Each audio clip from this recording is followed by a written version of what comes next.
Hello and welcome to another Modern Horizons 3 draft video. I'm Paul Cheon, and today we are sitting at rank number 30. I only have a couple days left here before I get to finally move to our new place in Vegas, where there's going to be tons of boxes, lots of unpacking, so a lot of stuff gonna keep me busy over the next couple of days. So need to grind a few of these out, and hopefully we can finish in the top 20s. We had a pretty rough draft the last time around. We went 2 and 3 after an 0-2 start. The draft went pretty poorly, but hoping to turn things around here. Now, before this draft starts, I did want to say this video is brought to you by tcgplayer.com. If you want to pick up Magic the Gathering singles or singles of any other trading card game, tcgplayer.com is the place to go. They also ship internationally. They ship sealed product internationally, so make sure you check them out. And if you do, make sure you check out the affiliate link in the description below so they know that you went there through me. Additionally, if you want to pick up any Magic the Gathering supplies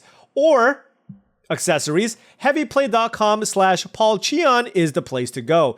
Heavyplay.com/paulcheon will get you 10% off your first order. I've had the pleasure of trying out some of their products already, and really top quality stuff. Things you don't see that often when it comes to Magic the Gathering supplies. All right, let's head into this draft and hope we can have a better finish than 2 and 3.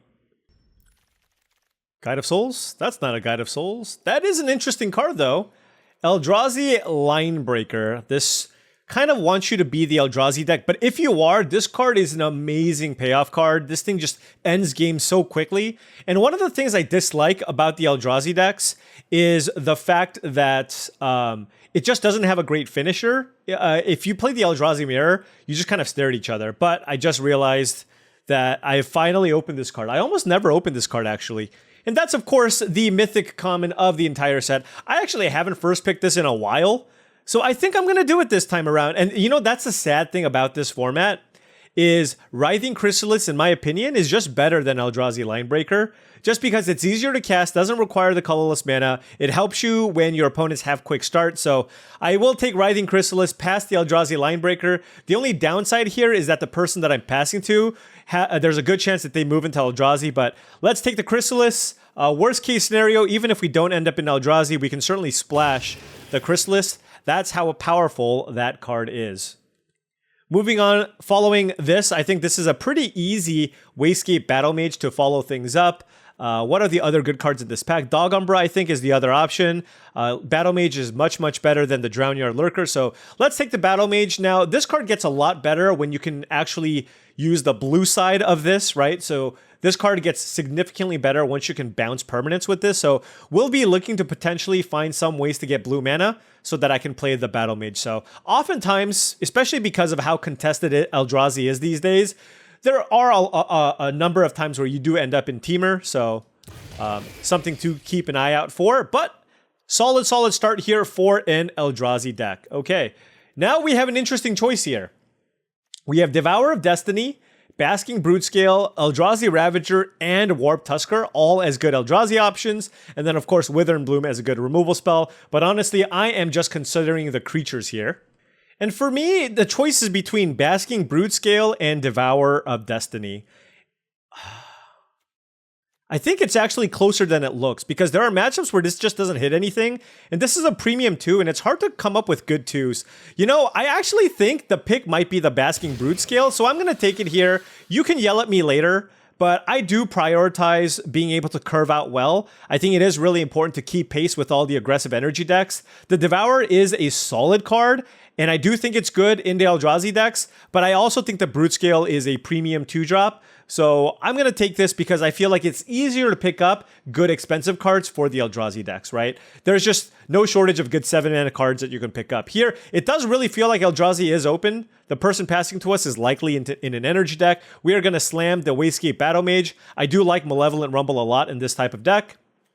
We'll put Wayscape Battle Mage at 3. And then there's also a Kozilek's Unsealing, but really fantastic start here so far. Very happy with the cards that I have. Wow, what am I? Okay, have laid out in front of me. Thought I was recording in Rounders. Okay, anyways, here we have Collective Resistance and Foreboding Landscape as options. And I actually do think this card, this card has kind of risen in my rankings for just in terms of its value. I think this is just flexible enough. When you play against white, there's enchantments. When you play against black or red, there's artifacts. And the fact that this is a combat trick is also pretty nice. So I want to take the collective resistance over the foreboding landscape. I think it's kind of close, but gonna favor the collective resistance here. Now we have the choice between Warp Tusker and Malevolent Rumble, and I think it's the Malevolent Rumble. Like I said, I do put a priority on cheap interaction and cheap things to play. I think the higher fail case is when you take all the expensive cards first, and then all of a sudden you just have a curve that's way too high. So I do love me a Malevolent Rumble, and I will take it over the Warp Tusker and I guess the Demon Inferior. But really, really liking the setup here so far. We have the Brood Scale, the Malevolent Rumble as solid 2-drop options, and yeah, just really liking what I see. Now I have the choice between Colossal Dreadmask and the Drownyard Lurker. I think this is probably an instance now where I can take the land. These are both kind of replacement level cards. I really love our start so far, but I do want to make sure I have blue and red mana for the Writhing Chrysalis. We also need colorless sources here for the Wastegate Battle Mage. So I think that was a good opportunity for us to pick up our first landscape. Now I'm going to take Unfathomable Truths. I do love this card. Another great top end card. So gonna take it here. Notably not seeing a ton of red. So Writhing Chrysalis could potentially be on the splash here if we do choose to be a blue-green deck. But gonna take the Void Pouncer here in case we do end up in a red-green deck, because right now we're still just trying to figure out where we want to be. I feel like we are a green-based Eldrazi deck that can either be a blue-green deck or a green-red deck, but likely going to be playing all the colors. Now we will take a Drownyard Lurker with 10 cards left. Happy enough with that. And yeah, I'm still pretty happy with that Basking Broodscale pick. Whereas I think early on in the format, everybody would slam the Devourer just because it's a nice flashy rare that kills something, but I've just had it sitting in my hand in some instances where I'm playing the Mirror and it just does nothing. Here I will take the Warped Tusker. I do think I like it significantly more than the Drownyard Lurker here. And still trying to figure out what our second color is supposed to be. Certainly not seeing a ton of blue or red cards here, but with our start, certainly going to be Eldrazi. It's just, which flavor of Eldrazi? Which flavor of Eldrazi? Another Chrysalis? Nope. I don't see a Chrysalis. Okay, so here I think there's there's actually 4 or 3 solid options. There's Breaker of Creation, which is solid, but look at our curve, right? We need more cheap things to do. So there's Malevolent Rumble, Nightshade Dryad, and Signature Slam. And I do love Signature Slam. And I think for me, given the curve that we have so far, it's between Nightshade Dryad and Signature Slam. And I do think I'm going to take the Nightshade Dryad. I just feel like every hand that I have with Nightshade Dryad is so good. I'm looking to play 3 colors. It gives me the colorless mana that I need. I need a 2-drop. I do love Signature Slam, but I do think the pick here is Nightshade Dryad. Just because I have no 2s. Let me know what you think. I mean, I like Signature Slam a lot too, but I'm just being super mindful here of my mana curve, right? I'm just being super mindful, trying to be responsible with my mana curve, and we only have 1 landscape after pack 1, so I just feel like this kind of covers all the bases. Here, I will slam Null Drifter though. This card, I do think, is better than the Devourer. There's a little more flexibility here because you can evoke this as well. It's a nice flyer. I like the Basking Broodscale. I like the Bountiful Landscape. I love this pack in general, but I haven't really had the opportunity to play with this card much either, so I want to. So I'm going to take the Null Drifter. Yeah, and honestly, it's possible that the Basking Broodscale was the pick out of that pack, but I'm going to take the Null Drifter there for funsies. And wow, look at this pack. All 3 of these uncommons are awesome. Path of Annihilation, Titan's Vanguard, and Solar Transformer. I actually don't know what to take. I have 3 7-drops? You know, I think I'm going to need the mana more. Oh, this might be crazy. I'm going to take Path. I have 3 7-drops. And I feel like all the mana that I generate from this, I have a lot of great ways to spend the mana, right? With 3 7s, double Battle Mage. So I will take the Path. Let me know what you think there as well. We've had a lot of tough choices, but Path of Annihilation versus Titan's Vanguard. I recognize how good Titan's Vanguard is, and like I said, it may have been the pick, but I'm going to go with the Path here. Now I'm going to take Bridgeworks Battle. I do need some interaction. I do love me some spell lands. Demon Inferior and Galvanic Discharge is also good, but I think Bridgeworks Battle is fantastic, so I will take it. And now we have this pack. I'm not that big on Dreamtide Whale. We have Sink into Stupor, Collective Resistance, and Drownyard Lurker as options. At this point with 3 7s, I don't think I need another Drownyard Lurker. It looks like we're going to be more of a blue-green deck splash red. So the question is, do I want Sink into Stupor or Collective Resistance? I'll take the Resistance. I want to try it. I want to try this card and see what happens if I have multiple collective resistances to see if it's worth playing multiples. Here I will take Disciple of Freyalise. I think I like that over Demon Inferior. Demon Inferior is also pretty nice, but I do love the fact that in an Eldrazi deck every now and then I can just sack something gigantic and draw a bunch of cards. So, spell lands. Liking our start here so far in pack number 2. I'll take an Evolution Witness. Could use a few more landscapes, so hopefully we can pick them up. I don't like Foul Strike very much. I'll take a Pinnacle Monk. If we end up in more of a red-green heavy deck, then this is certainly the spell land we can take. Right now we have, light blue cards and light red and green cards, so it's unclear where we need to be. And now we have the choice between Worn Power Stone and Breaker of Creation. I'm going to take the Breaker. This is a pretty nice top-end card. And move on from there. Here we have the choice between Ravager and Bountiful Landscape. I think the responsible pick here is Bountiful Landscape. We're going to be playing both blue and red mana. This is just perfect. We have enough top-end stuff here. Ravager is fine, but with 3 7s and an 8, I'm going to take the Landscape to get more sources of colorless mana. Demon Inferior, love it. I have enough expensive things to do. Certainly could use another piece of interaction if possible, so I will take Demon Inferior over the Colossal Dreadmask here. Probably not playing Void Pouncer. And it does look like we're more likely to be a blue-green base deck splashing red. Question is, do we still want to play something like the Pinnacle Monk? Okay, well, there's a Writhing Chrysalis. I was looking at the Deluge, and I was thinking, well, do I have a way to splash it? Because I do have a Seething Landscape, but there's no reason to really stretch my mana to play the Deluge when there's a Writhing Chrysalis. Look, this format is pretty simple. When you see Writhing Chrysalis, you take it basically over anything. And that's what I'm going to do. I will say, though, how awesome is it that we took these 2 drops, because we just don't see that many more. So I am very, very happy with both the Basking Brutescale pick and the Nightshade Dryad pick. I believe there was one pick where we took Null Drifter over another Brutescale. That would have been an interesting situation. And then there was also a Path of Annihilation that we took over a Titan's Vanguard. Now, this deck is definitely looking for more ramp than actually beating people down with the Vanguard. So I do think it was kind of close. But like I said before, let me know in the chat, or in the comments rather, what you think. Here we have the choice between Eldrazi Repurposer and the Twisted Riddle Keeper.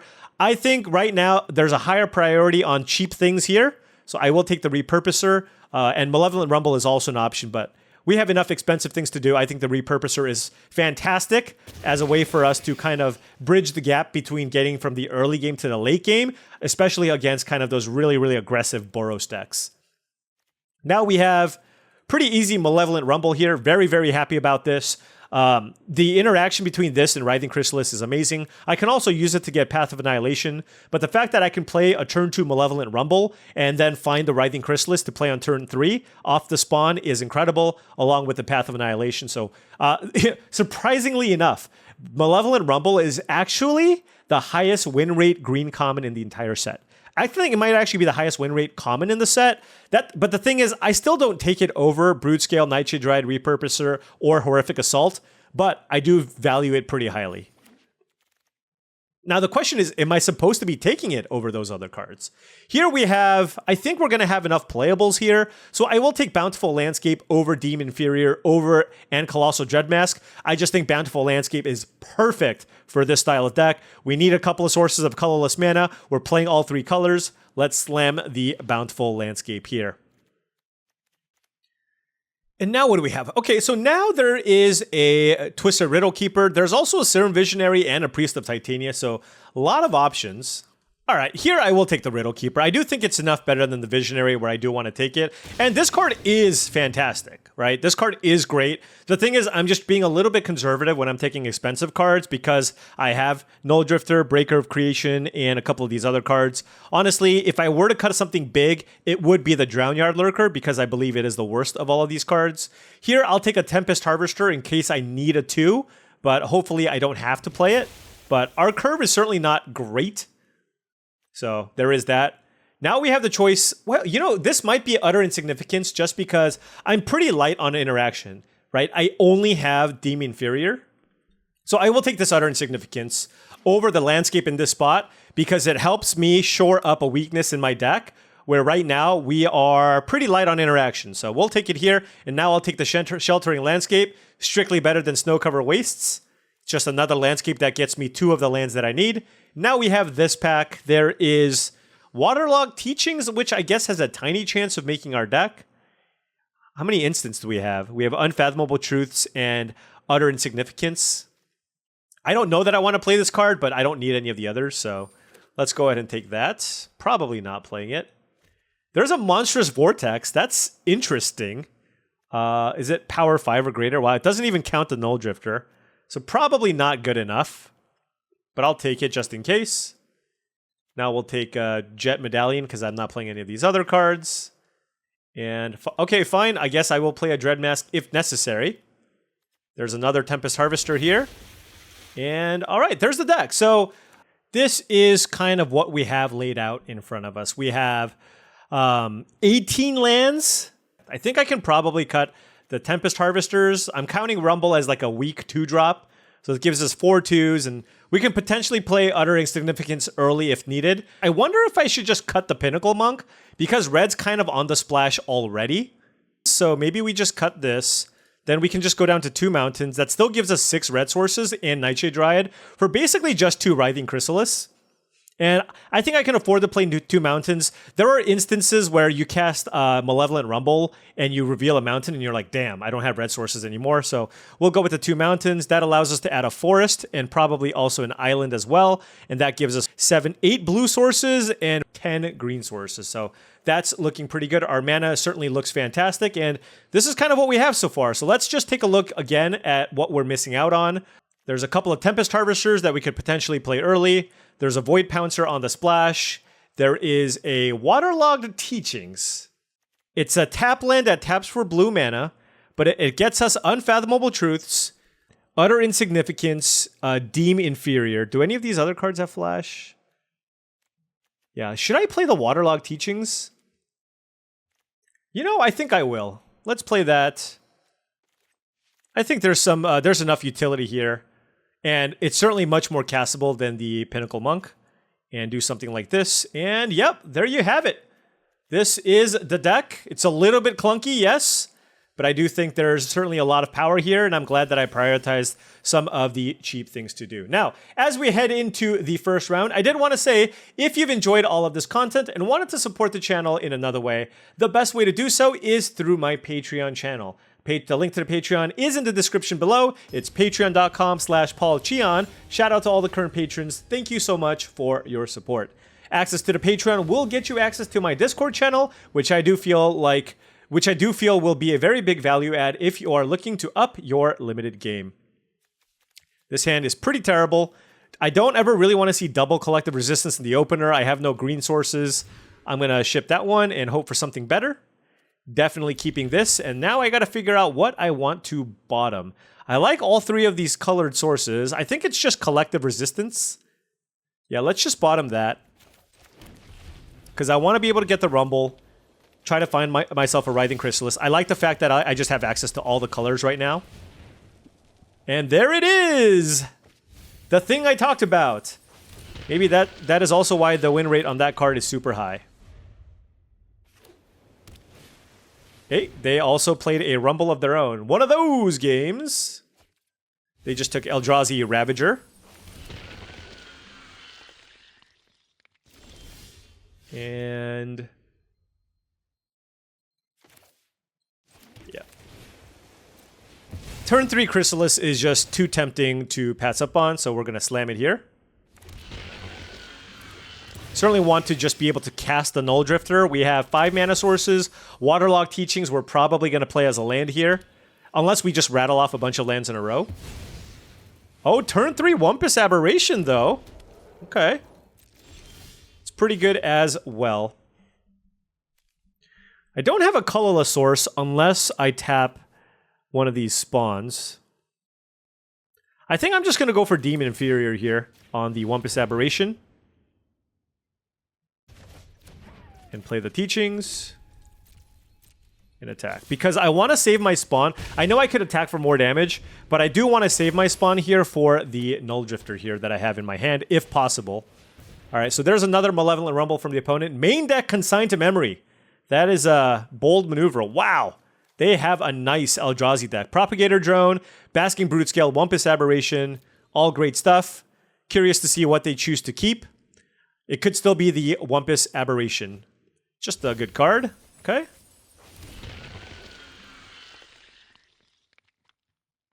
Do they have a nice follow-up here? Another... Are they just all the Malevolent Rumbles in the world? What did they hit here? A Drownyard Lurker. Okay. Give me a land.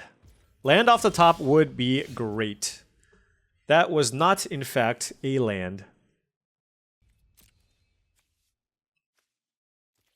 It's kind of an underwhelming turn. I mean, I can play a Colossal Dreadmask, but that seems kind of weak. I guess I'll just play the Nightshade Dryad and just wait. Like, I don't have anything good to do with the Wastegate Battle Mage, so this is kind of the plan here for now. I imagine this is going to be a turn where they try to play something big. If they have a land, they might just slam the Drownyard Lurker.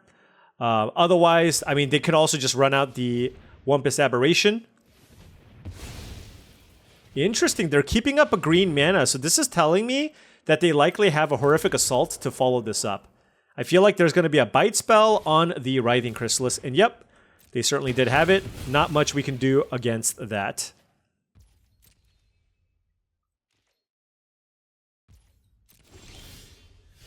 Okay, so what is it that we want to do now? We have access to 7 mana. There's a Null Drifter, which we can just play. I feel like it's just play the Null Drifter. And then that'll probably get us a land here. We're going to take some damage here, but this has Annihilator 1, which is super nice. I have a Bountiful Landscape, and I'm probably just not going to sack it here, just to guarantee that I have a colorless source here for the Wastegate Battle Mage. I don't really care about thinning out my deck here very much. Our opponent going with Planar Genesis. Hopefully this Null Drifter will live. Hopefully they don't have a Bite spell here for the Null Drifter. If they play a Reach creature, I have a Wastegate Battle Mage to bounce. So that's also really nice. Gonna take 6 here. Man, if we play against a deck with artifacts, if we play against Black-Red, I feel like we can't lose. We have double Wastegate Battle Mage and double Collective Resistance. Alright, it's my turn. Interesting. Well, I will certainly attack. Yeah, so this is going to be fantastic for us. We're going to attack for 4, and then we're going to bounce the Wumpus Aberration as a tempo play, and then play a Basking Brute Scale. So we want to just do the blue ability.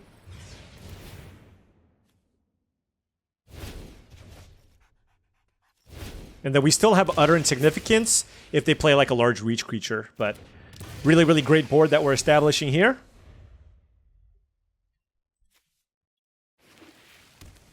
Yeah, they've got a nice deck here as well. Ooh, Petrifying Meddler. Okay. So that will slow down the Null Drifter, which is quite nice.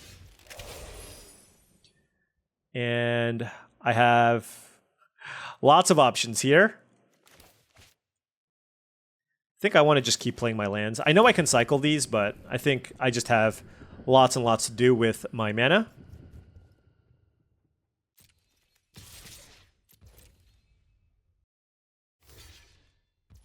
Alright, so let's go Utter Insignificance on the Meddler.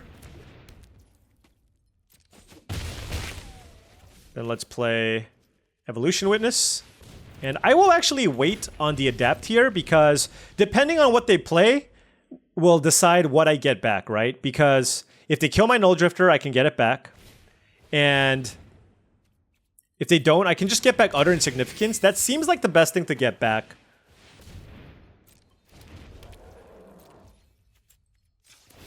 Like, Writhing Chrysalis just doesn't seem better than Utter Insignificance at this point, where the only thing I'm really afraid of is just something gigantic.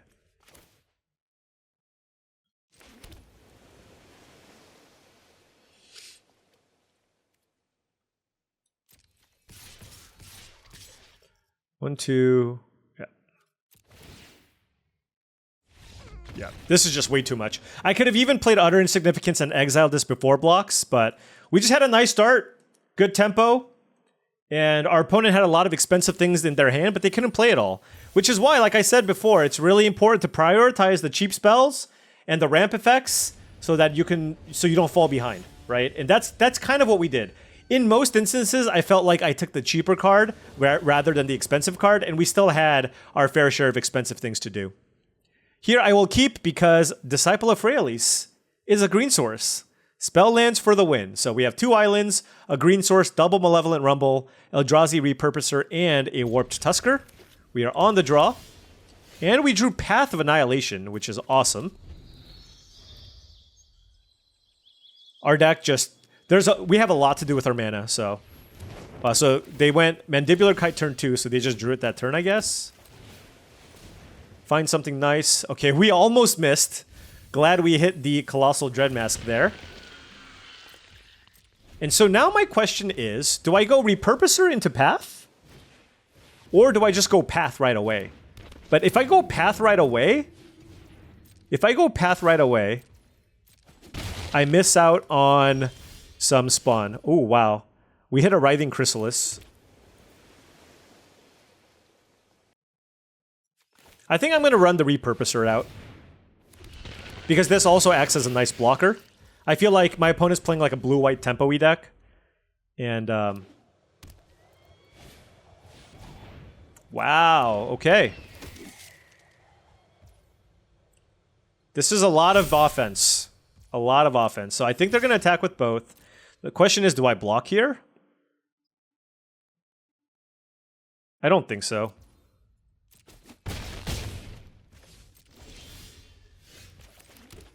Alright, so let's play Path of Annihilation. And then let's play Writhing Chrysalis.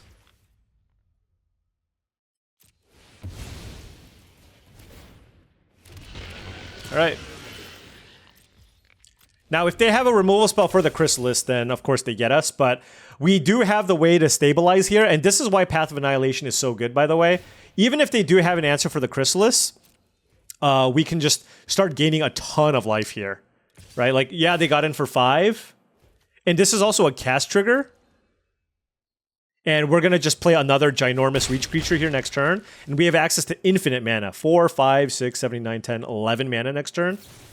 Oh, that is huge. So now that is huge.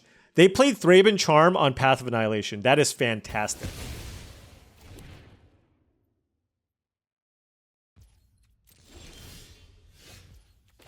Okay, that was a big game.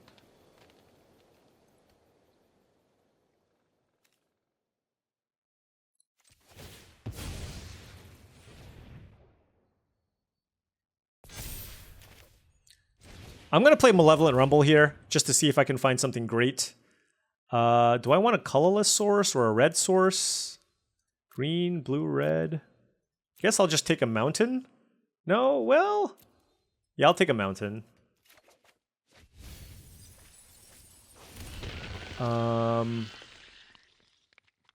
The question here is whether or not I want to attack with a Writhing Chrysalis, because it can get in for a lot of damage. 4, 5, 6, 7.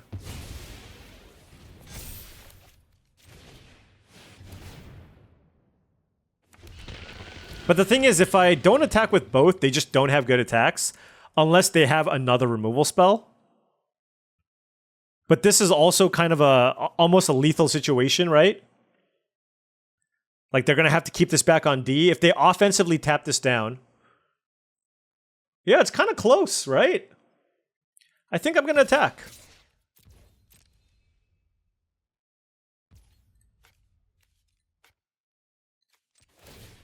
And I will throw these two out of the way. Just for a little bit extra damage. Because this turns it around on them, right? I still have 2 blockers. And if they tap this down and play a haste creature, I still have a spawn left over.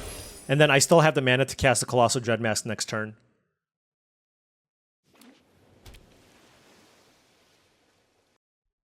But this kind of puts them in an awkward spot because this just turns things around so quickly. I think this is better. The alternative was to just attack for 3 and let them kind of play out the other cards in their hand. But this just makes it a lot more difficult for them because if they tap this down and attack me for 5, I go down to 4, right? And then let's say they play a blocker. I now have a lethal attack between these 3 creatures, right? Even if they block my Chrysalis, they take 6 plus 3 damage and take 9. So this was kind of exactly the right number of damage to deal with the potential of my opponent tapping my creature and then playing a blocker. Now, if they have double, like two things to do, then of course, we're going to be in some trouble here. All right, so Emissary of Soulfire. So they're going to need Emissary of Soulfire plus, right? Or they have Siege Smash. Yep, if they, yeah. Nope, they don't. Oh, I see. They have double blocks available here. Okay, yeah, that makes sense. They have double blocks with a tap available.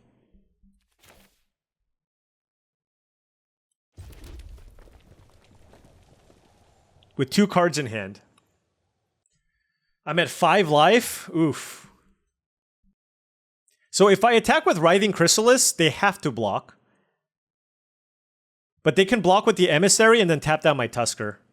So I don't actually have a good situation there. All right, I'm going to play Dreadmask here, and I'm just going to pass because I don't have a lethal attack here. Because they kept 2 things back. Now, if they have another removal spell next turn, then we're dead. This is why this tempo deck is so nice. And that Thraben Charm was phenomenal. Okay, they cycle Jolted Awake. That's a decent sign. They're definitely looking for a way to clear the path to be able to attack me for lethal. Oh my gosh. It's getting scary. Definitely getting scary. No attacks, right? Okay. Ooh, what does that get back? I'm gonna secretly, but not so secretly, look in my graveyard. There is a Path of Annihilation as like the only card I can get back that's any good. So if they find any way to generate energy, then we're in trouble here, right? Say 3, 4, 5. 3, 4, 5. 1, 2, 3 mana. So I can't play the Path of Annihilation even if I get it back. I'm going to lead things off with a cycle here to see if I find something. Okay. It's a Drownyard Lurker.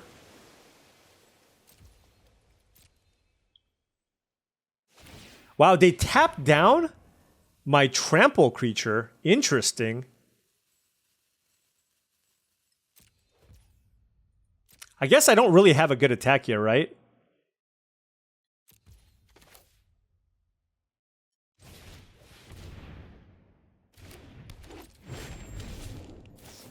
Another flyer. That doesn't quite do it. So why did they do that? Because if they tapped my reach creature and tapped my other thing, I would have been... Oh no, I'm still dead. Never mind. Man, so many flyers. Ugh. Well played, opponent. Well played, opponent. Honestly, the key here was... I mean, we made that one really aggressive attack, but the key was them killing our Path of Annihilation. Not much I can say about that. Our deck lacks removal. Solstice Zealot did a really good job of just kind of tapping things down, and I just couldn't finish things off. So, well played by the opponent. Blue-white tempo energy flyers, victorious against my deck. Oh man, that last loss, it stings. It stings. Okay, great hand here. We have everything. Double Bountiful Landscape, Bridgeworks Battle, Nightshade, Dryad, Writhing Chrysalis, Path of Annihilation. This is an incredible hand. And I will keep the Bridgeworks Battle. I'm going to actually use Bountiful Landscape here and fetch a Forest so that I can play Nightshade Dryad. And just give me the ability to play Bridgeworks Battle as a spell. Just because we drew a Seething Landscape here as well. So plenty of colored sources here. Alright, our opponent played a Sundering Eruption, and I will play the Seething Landscape into Nightshade Dryad.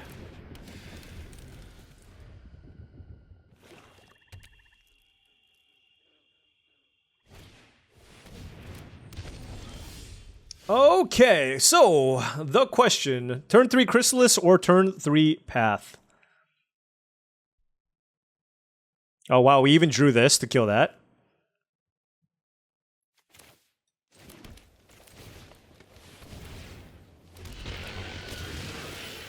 By playing the Chrysalis here, the Path of Annihilation basically pays for itself, right? We can go land Path of Annihilation and still have access to 4 mana, which is pretty wild. What is this mana base? What are you doing, opponent? What kind of nonsense are you up to over there? Some kind of marionette combo craziness, maybe?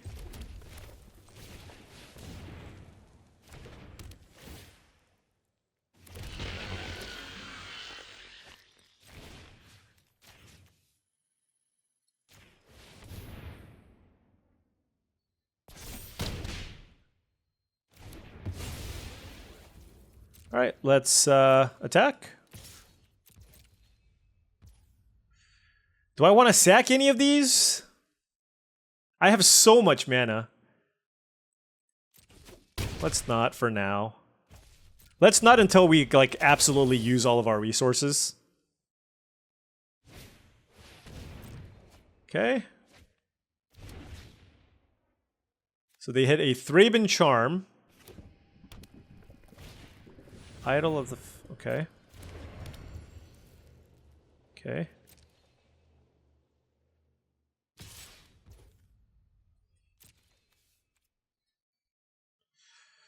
Huh.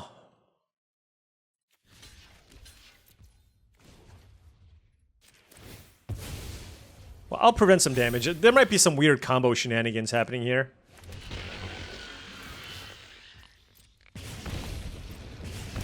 Also, with what we have so far, we just have no reason to emerge.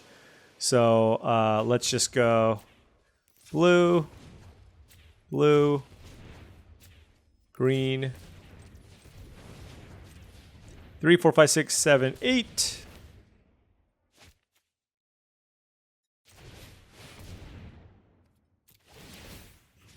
And I'm just going to tap down their mana. So, like... I don't even know what colors to tap down. I guess the removal colors?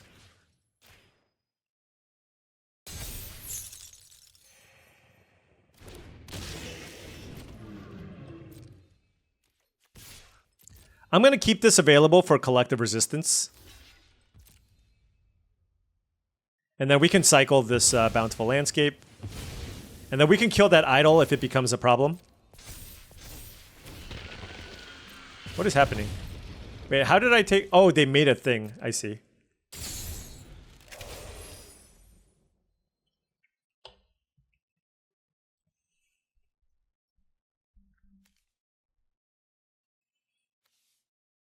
I don't know that I have to worry about the idol. Like I said, I legitimately don't really know what my opponent's doing here. Attack!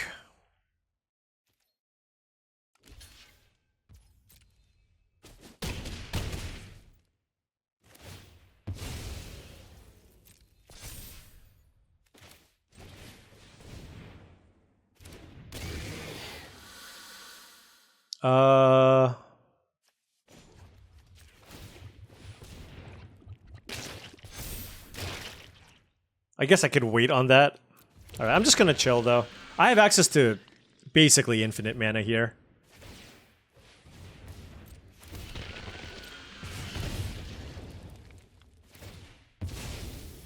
I'm kind of trying to keep my collective resistance as a way to protect my creature. So basically the plan is I already have a pretty overwhelming board here with Riddle Keeper and Chrysalis.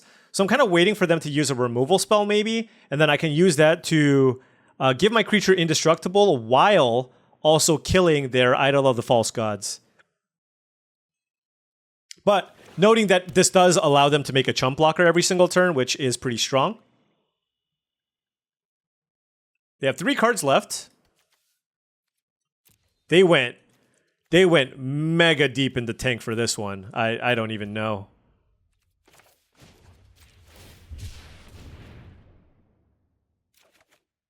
Oh, another one. Oh. So many interesting things.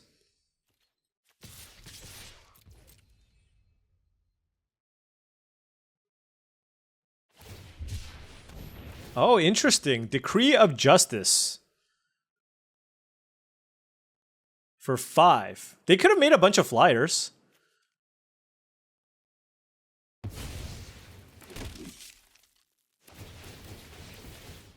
Oh, what am I doing? I should have killed the Gatekeeper in response. Oh my. Okay. Alright, they are comboing me out. Well, it's too late now.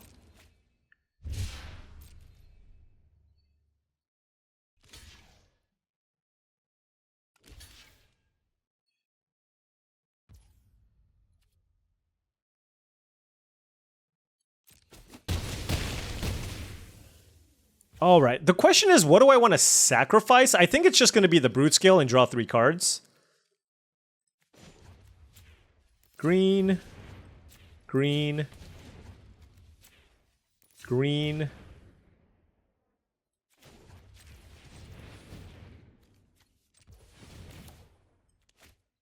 Sure.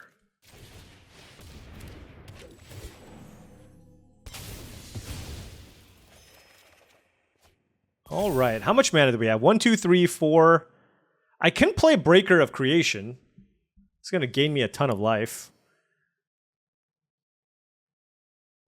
Sure.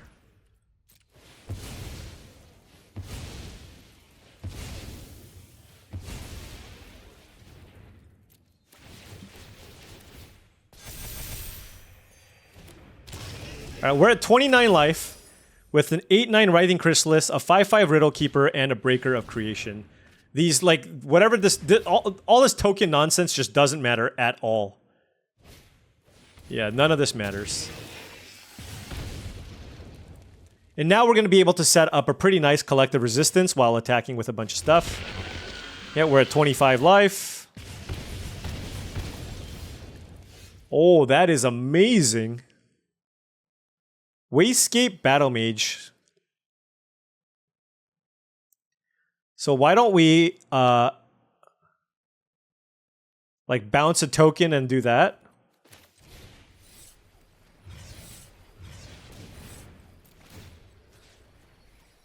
Okay. I guess they were trying to like Molten Gatekeeper token combo me out or something. It was neat, but I don't know. Probably a little too many colors there.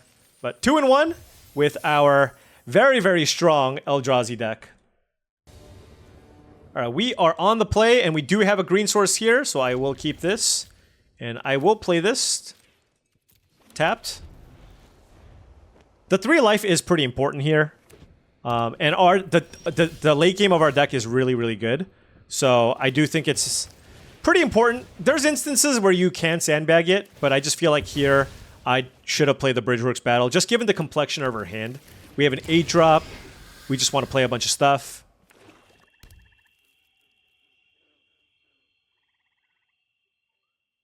All right, we're playing against the blue-black deck. Like I've said before, I've never ever beaten the blue-black deck in the history of trying to beat blue-black decks.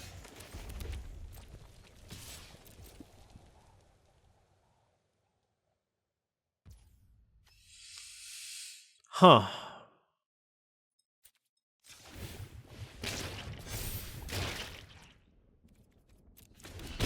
Why does it give you that? When would you not want to make it? I guess if your opponent has something that triggers off any creatures that enter the battlefield or something. Tempest Harvester from the opponent.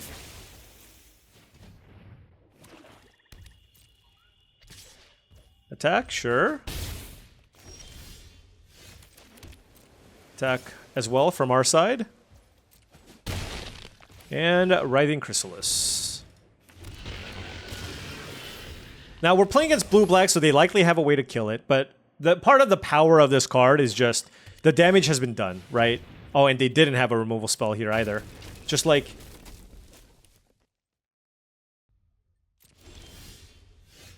I mean, look at this. I'm just going to cast this.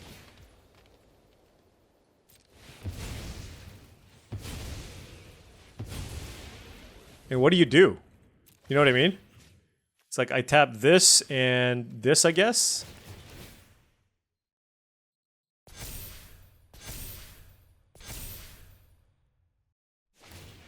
Yep, they use their energy, sure.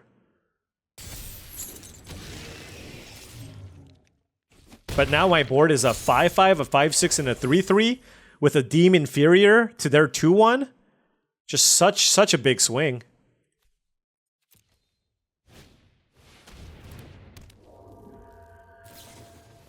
Sure.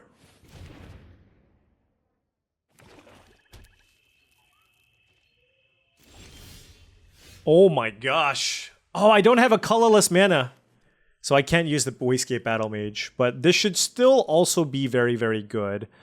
I can use Deem Inferior on the Kami, and that forces a chump block, I guess. Yeah, okay.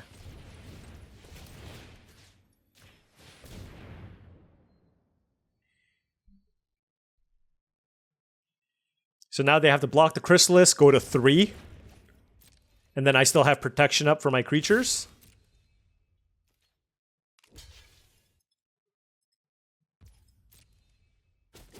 Well, they did not loot, so they want to tap with the Battle Wagon. So here's the thing.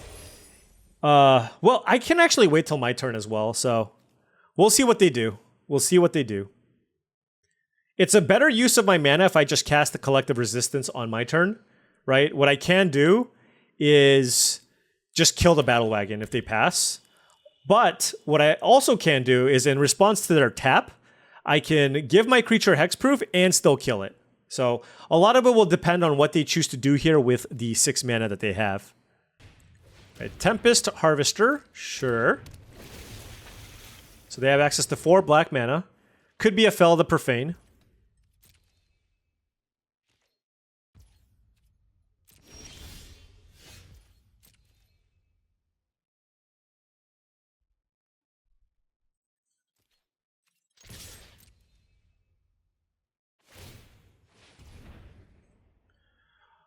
Alrighty.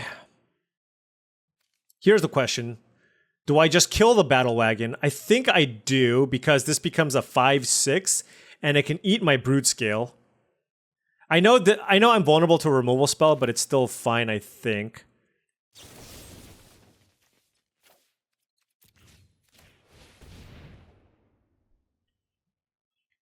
Like, even if they kill my Riddle Keeper, they have to block both of my creatures.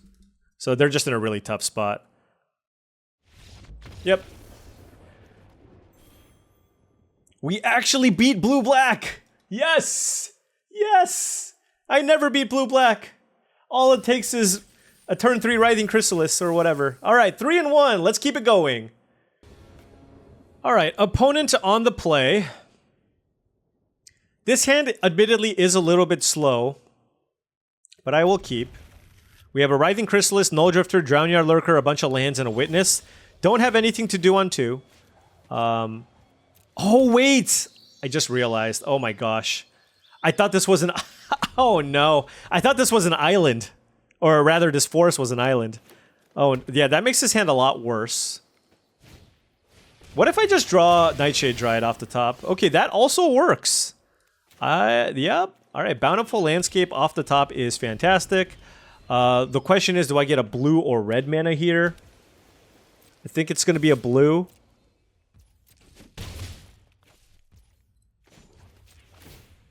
And then I get to either cycle the Drownyard Lurker or... Play the Evolution Witness.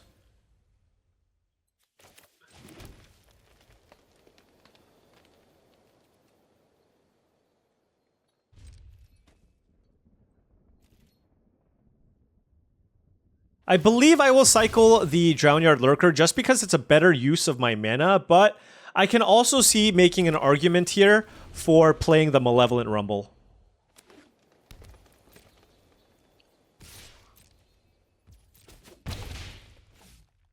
Don't Chrys me.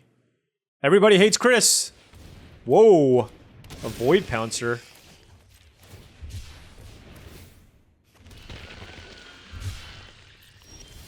Okay, so we did find a colorless source, which is incredible. Now I will play this Path of Annihilation. And we are going to take a lot of damage here. I could play this Malevolent Rumble just to find something to play next turn. It does replace itself, right? And, ooh, this is interesting. We have the choice between Breaker of Creation and Twisted Riddle Keeper. They're both very good. I'm at 16. I think I'll go with the... I don't actually know what's right there. What do you all think? I think they're both very good. And they both help stabilize me. So... I don't think you can go too wrong with either. But this one can potentially just win me the game outright. We're certainly just going to take all this damage. If the path stays, we're just going to gain 1,000,000 life with the Breaker.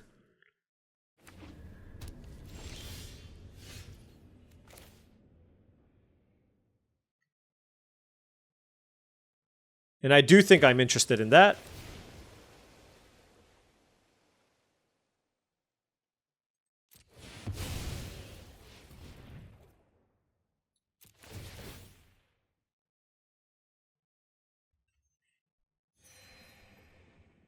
We're at 22. We are at 22. Path of Annihilation. Heck of a card. Heck of a card.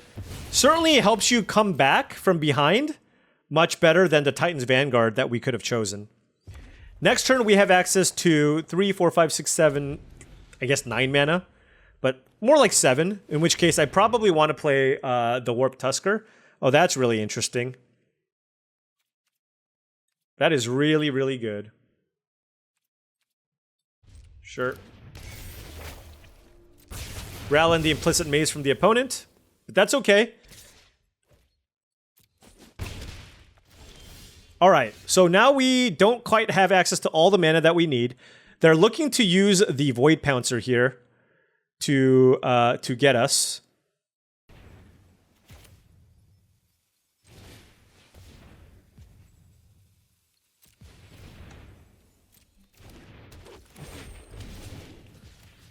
Let's fight that way. And then we can attack. Yeah, this is far more devastating. Yep. And that's game! Path of Annihilation. Getting it done for us. Very, very amazing card in this extremely mana-hungry deck that we have drafted. Okay. I don't regret it. I'm just going to say it right now. I don't regret taking it over Titan's Vanguard. It is just exactly the card that I want in this deck. I mean, obviously the Vanguard is also really good. Okay, we are 4-1. We are not on the play, but this is a totally fine hand. We have Island, Forest, Nightshade Dryad on the draw, with a Writhing Chrysalis, Warp Tusker, Riddle Keeper, and Utter Insignificance. So 2 lands and a Nightshade Dryad on the draw. Basically can never mulligan that, I'm just going to say. Our opponent on blue-green Eldrazi as well. Well, but there's a turn 2 Tempest Harvester. I'm not the biggest fan of this if I'm just not energy. It's a fine curve filler. I guess I could play it. But it's just like 2 mana, 2/1, ETB, loot, 2 mana, 2/1 that loots twice, which is fine. But also in the Eldrazi decks, you don't really want to loot as much anyways, just because you're ramping. But it's a 2-drop. It's a fine card.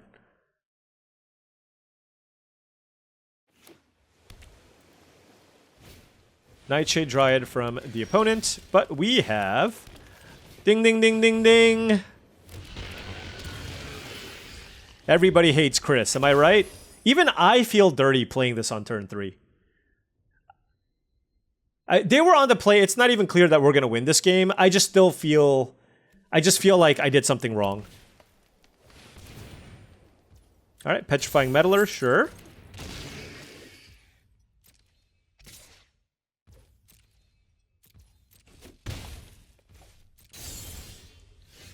Okay, so we have access to 5 mana. Not really in a position to emerge this. Actually, this is just not great overall, I want to say.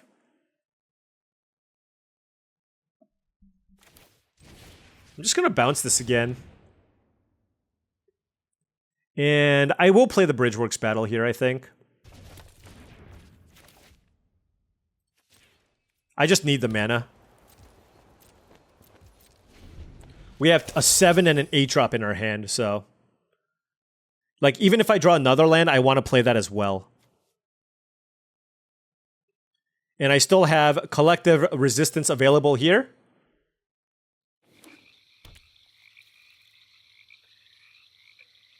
Three cards in hand for the opponent. They did keep Petrifying Meddler on top. Oh, wow. All the metals.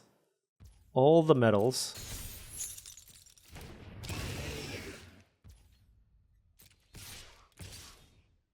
It's a lot of, like, annoying little chip damage, but I don't think there's too much I can do about this. It's okay, I'm at 13. Alright, so there is the land. 3, 4, 5, 6, 7, 8. Yeah, okay. I think this is going to help me stabilize a little bit better. So I will play this. And I just need to draw 1 land for the Warp Tusker. But I definitely want to tap down the Meddler. And...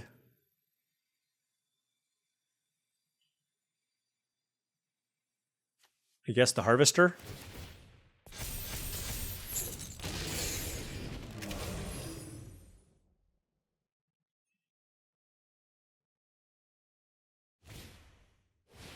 Yep. They can tap that down, hit me for 1, I guess? Nope. Alright, so now we're looking pretty good.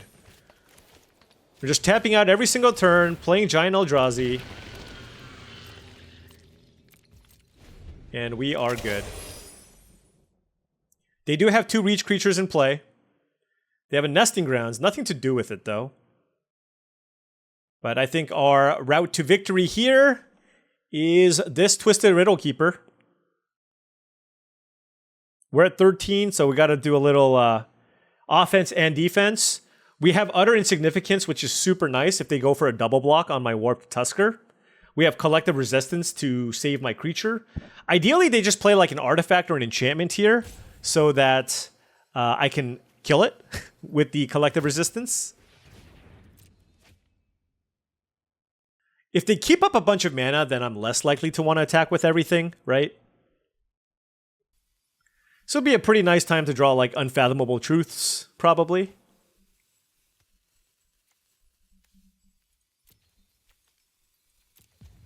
Disciple of Freyalise would be pretty sick.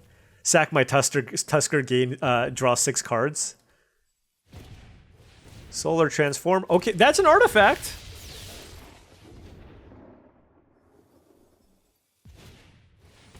Deem Inferior. Okay, well, I definitely want to draw that.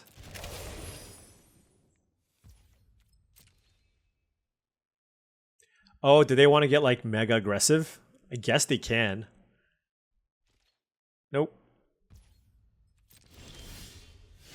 Alright, so that is a Sheltering Landscape. Which I could potentially cycle in the future. It's going to be pretty hard to cycle, actually. I'm just going to play it. Well, I guess if I draw a mountain, I can cycle it. They have 1 card.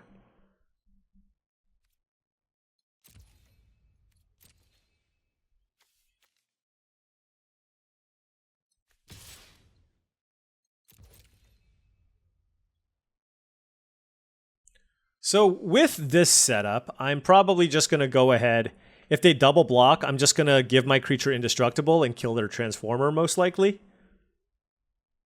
Save the other insignificance for potentially another big thing. Okay, or nothing. That's fine.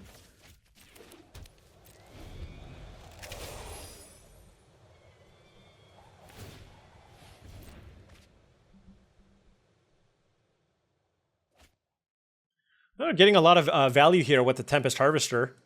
So the loot actually being very, very relevant here. Are there any secret enchantments in play? I don't see any. I mean, they definitely have something, but they're being careful. I don't blame them.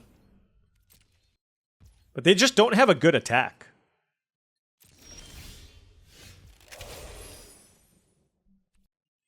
But they looted and they kept 2 cards in hand.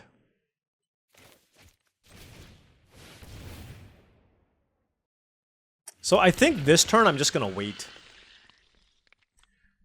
They could have the counterspell, I guess.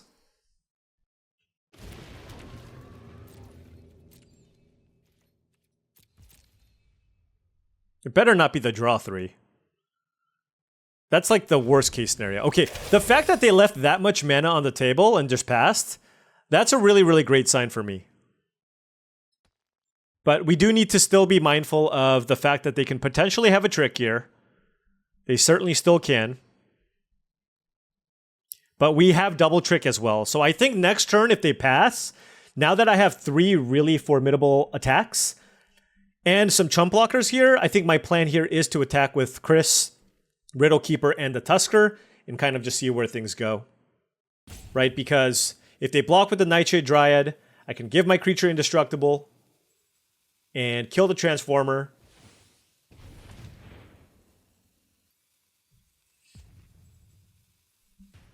Alright. Wayscape Battle Mage. What are you going to target here? Sure. I'm not going to give that one hexproof.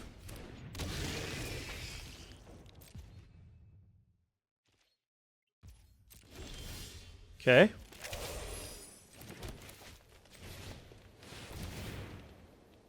Why did it keep this available? Gosh. I should have manually did that. Oh well.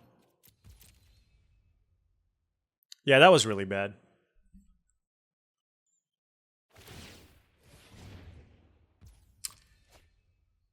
Yeah, because I could have like protected my creature and killed the Solar Transformer.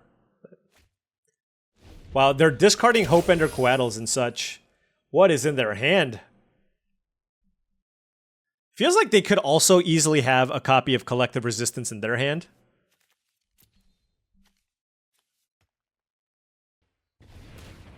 What? They tapped that for green mana. What is happening? Oh. I see. Alright, well, we're beating down now. Definitely. We are 1,000,000% beating down because the tables have turned. They've drawn a bunch of cards. We have card draw effects as well, but we just haven't found any. But they're at 19 life, so let's beat them down. Ooh, double collective is quite nice.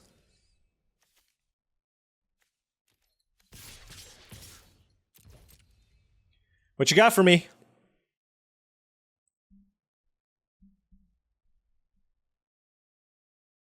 The thing is, now they can't block the Riddle Keeper. And I imagine Nightshade Dryad is going to go in. Yeah, okay. Sure. Yep, that works for me.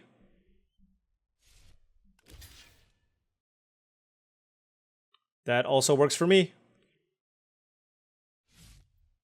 That also works for me. Make up your mind. Alright, so let's do...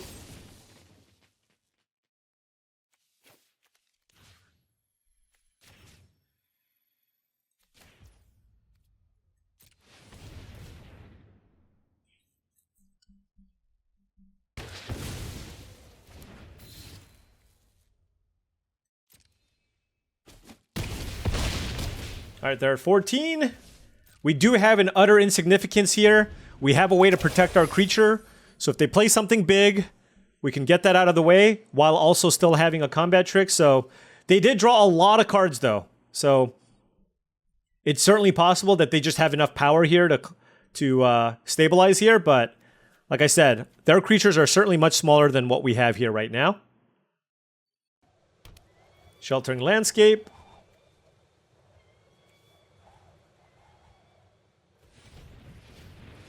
This is another Wastegate Battle Mage, maybe? We even have Waterlogged Teachings, which would be good. Nadu! Uh-oh.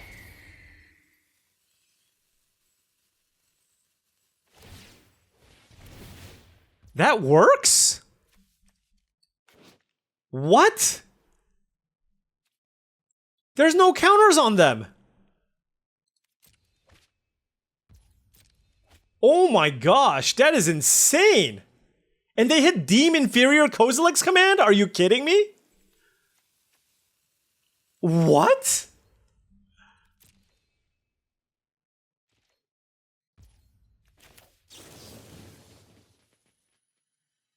Oh my gosh. Okay.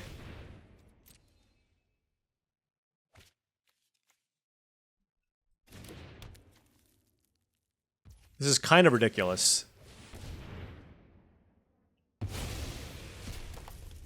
Look at their hand. They nearly have to discard. That's amazing.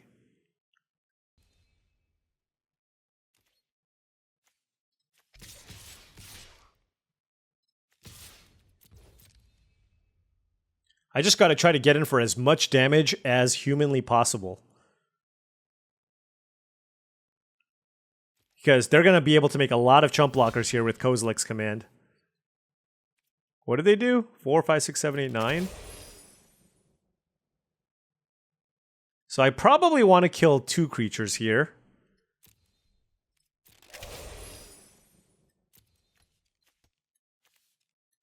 And they take 10 and go to 4?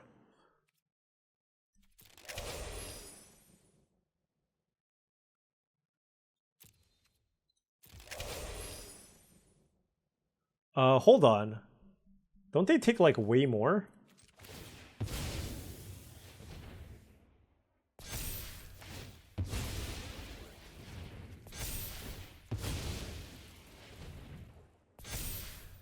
Wow, I'm 1 damage short of killing them? Alright.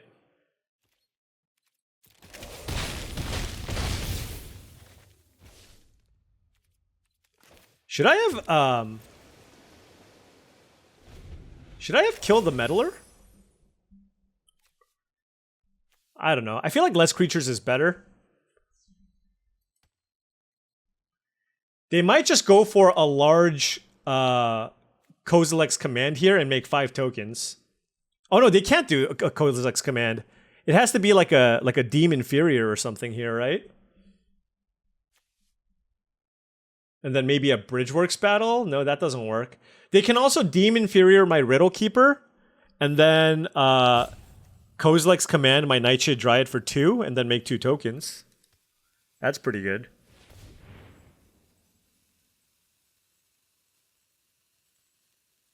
Oh, they're gonna go Bridgeworks battle here, aren't they? Wow, that Nadu was insane. Broken in Modern and broken in Limited, apparently. They've drawn so many more cards. We have 23 cards left, they have 9.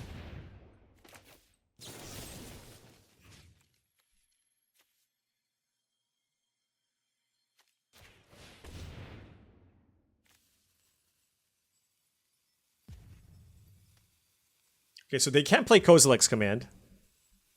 They can play Deem Inferior on my Chrysalis, but they die. Oh my gosh! That's insane. I can't believe we won that one, based on how many cards up they were.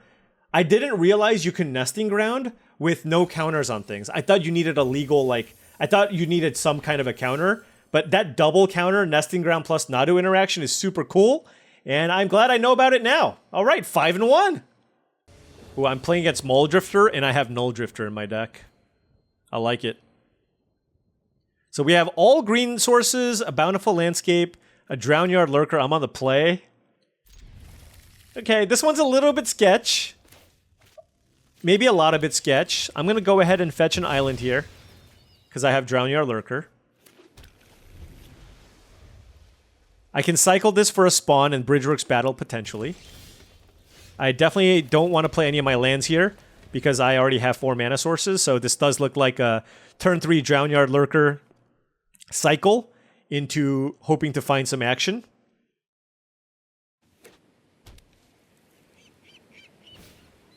Alright, It That Heralds the End is a wonderful target for Drownyard Lurker into Bridgeworks Battle. Assuming they tap out here for, I don't know, a repurposer or something.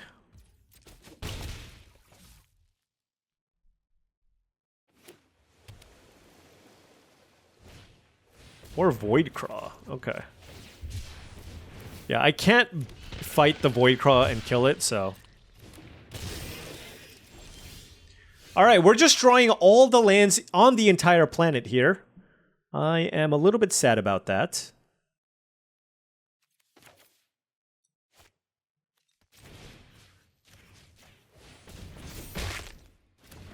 I will play the landscape. And I'm going to fetch a mountain here because we have double Writhing Chrysalis. And pass. But this is kind of rough, because they did have the Void Cross, so they have access to 6 mana here. And we still just... We cycled, and we just don't have a good follow-up. What do we draw? I don't even know what we drew. A Collective Resistance, I guess?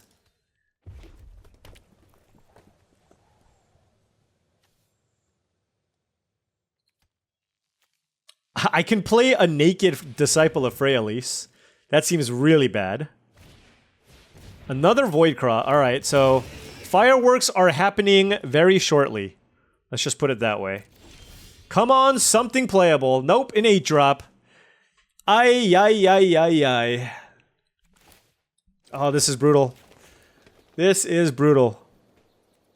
I don't think I'm gonna win if I just play a Disciple of Fraelis when they can untap next turn with 8 mana. So I have 6 mana available here. Next turn I have 7. And this doesn't quite work. The Emerge costs 7, but I need to sack something. So this still just costs 8 no matter what. This works really, really well with Serum Visionary. We did have like 1 shot at it, but we didn't take it. Alright, so they're just drawing a bunch of cards here? No way. They're playing something big. What?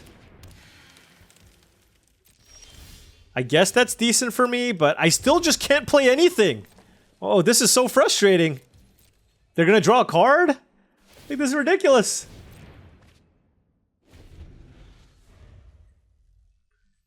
How did they not have an Eldrazi? They must have, like, Ulamog or something. I almost just wanna... I almost feel like just tapping down the Voidcraw. Oh, that's literally my only play. Never mind. Right? That is literally my only play. I can't even cast this.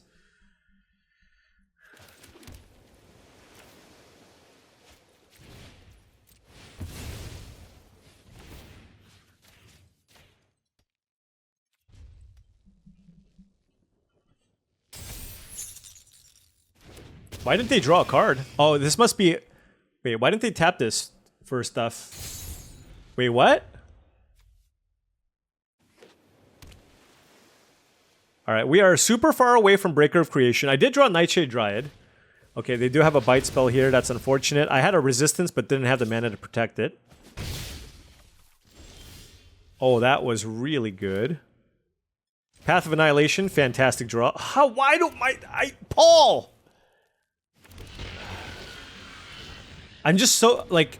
I make that mistake every time. I'm just so lazy. I'm so lazy.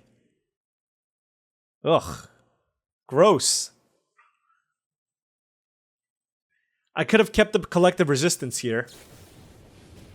Not that I was going to save this Dryad anyways, but...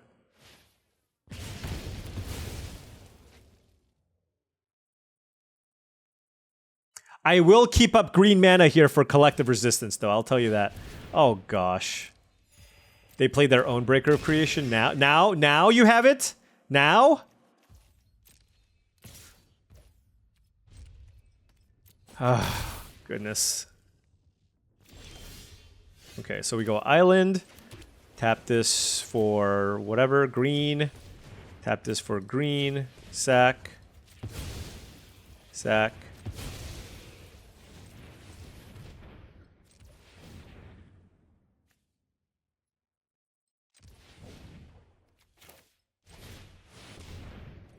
All right.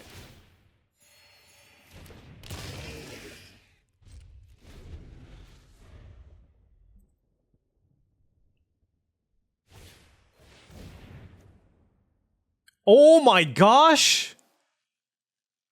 It's hexproof from each color and this card's devoid! That's crazy. Okay. I guess we do this.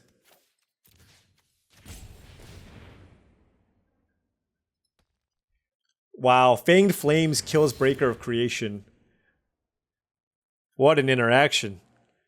What an interaction. That's a horrible attack.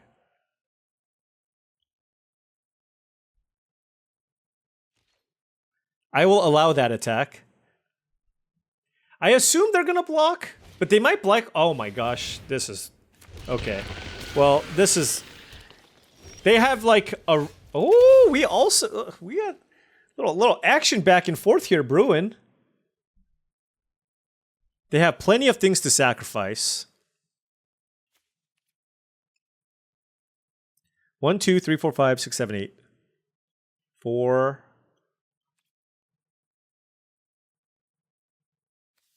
I think I'm just going to draw a million cards.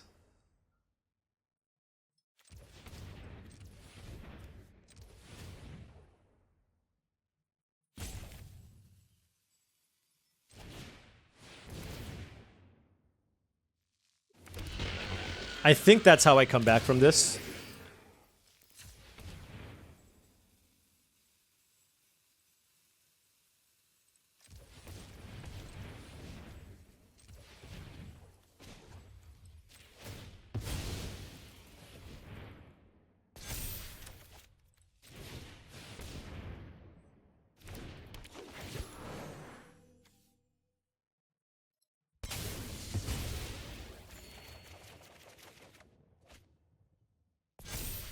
Okay.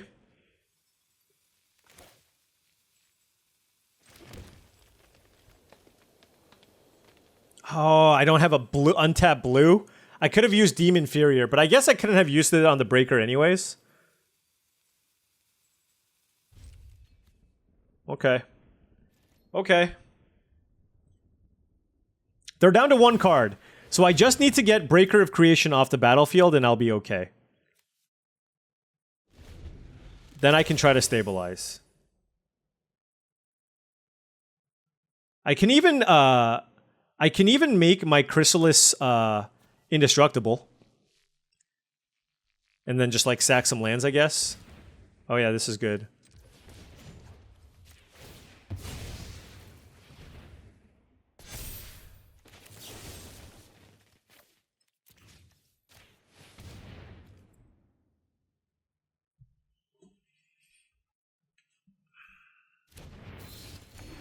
I don't think they're gonna attack me. Propagator Drone is very good.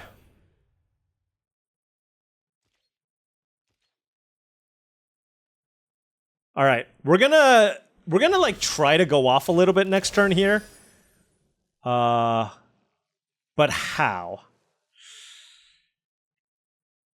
I think it kind of just starts with trying to generate a lot of mana, right? So we have 7, 8, 9 mana. Do I care about bouncing this Propagator Drone? I mean, certainly playing the Chrysalis seems good.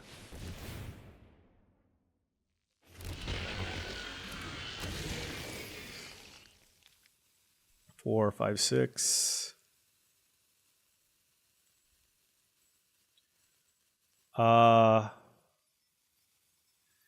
This is kind of tough. Maybe I just play a Warp Tusker this turn? Like, how bad is that?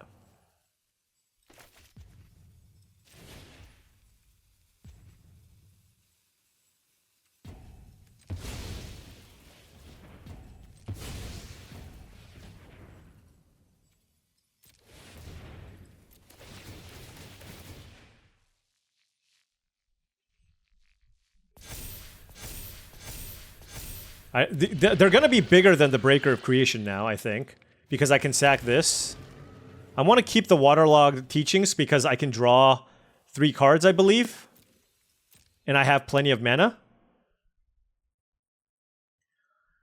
Welcome to the Simic Eldrazi Mirror.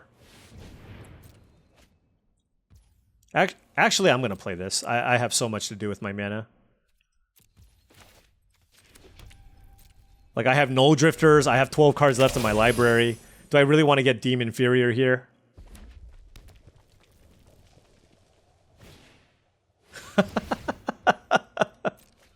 Battle Cruiser Magic! Okay. The thing is, how am I getting through?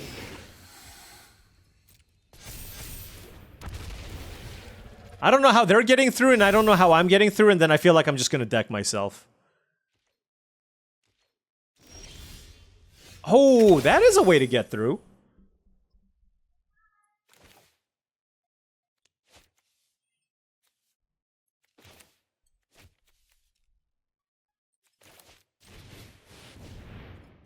We're at infinite life. Oh, I don't want to cast Malevolent Rumble.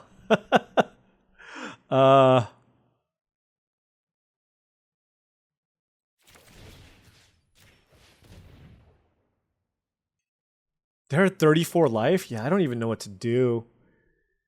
Oh, gosh. 1, 2, 3, 4 mana.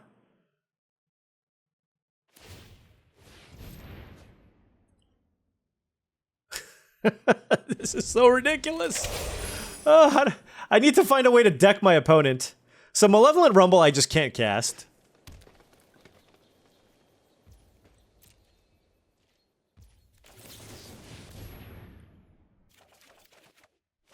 Okay, that's not bad.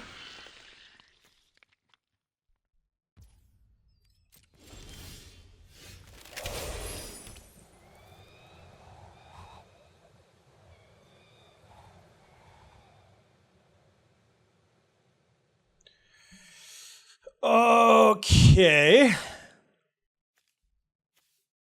I feel like Null Drifter is probably kind of the way that I get out of this, right? I have 5 cards left. Oh, I can get it back. Oh, gosh. This is... The thing is, if they block with both, then I'm just in a lot of trouble, right? But, like, what am I supposed to do? I guess I can't do anything just yet.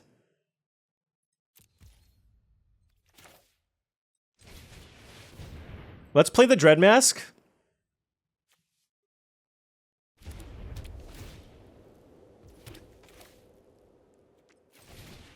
Let's play the Witness and set up for the next turn. Basically, the thought process here is I'm going to use Utter Insignificance to exile their reach creatures and then try to get them with my Null Drifter. I don't know if I'm going to have enough time, though.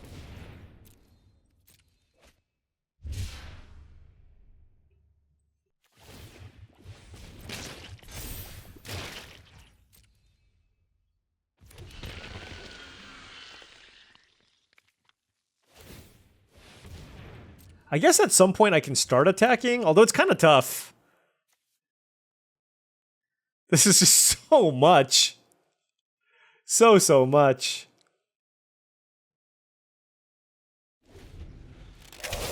One, 2, 3, 4, 5, 6. I have access to 8 mana.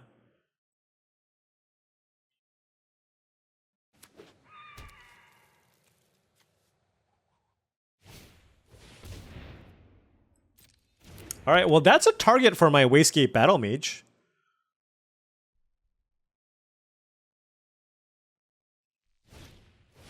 Oh. Okay. Titan's Vanguard. Wow. All right.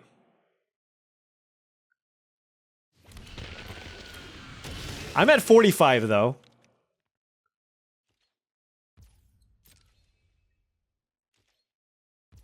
Okay. Hold on. Let's see. Blue. Blue. Here.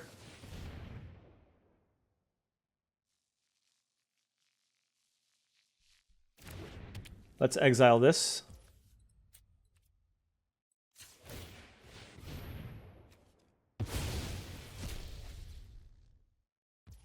And let's get this back.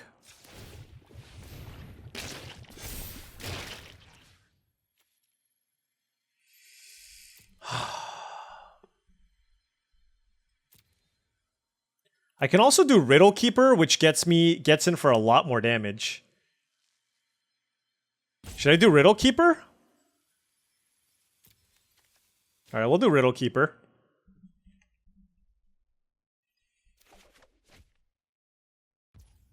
Okay, my turn. I'm certainly not cycling, so I'm just going to play all my lands. I'm going to play this. Let's tap this and this.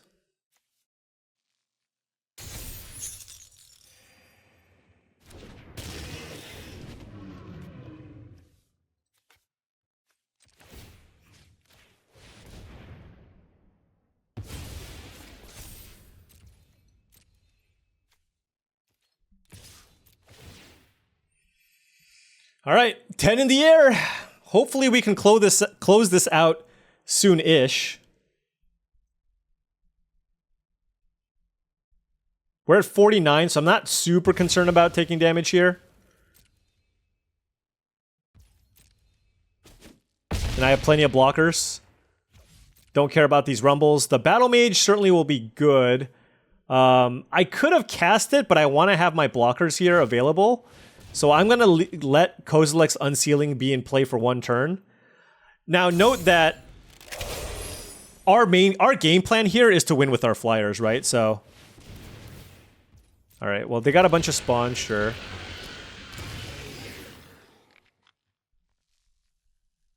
And that is a very, very large reach creature. So I think I'm just going to try to tempo them out.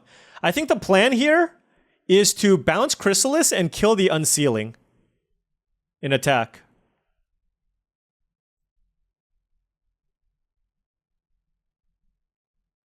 Ooh, close one. Drownyard, Lurker. Okay, they get to draw a bunch of cards. Wow, this keeping this Unsealing around for one turn is very, very scary, I guess.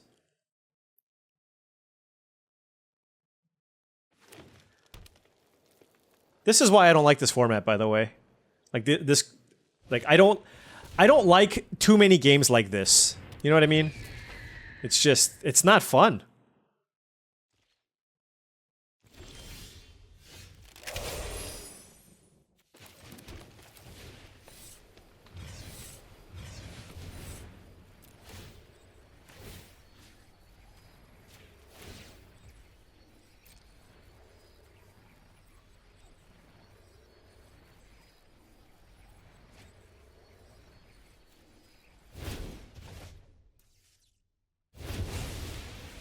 They have another Writhing Chrysalis? Okay.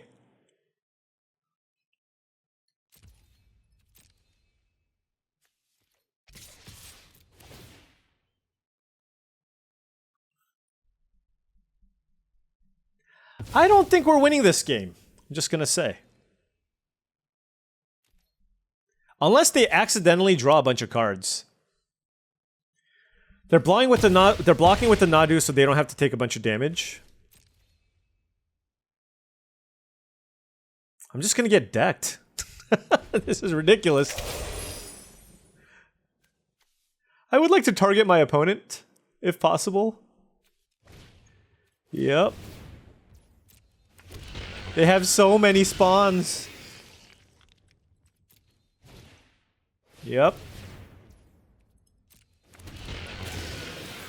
This was my last piece of interaction. I don't know if I can do anything else. I mean, I think they're just on the deck me plan, right?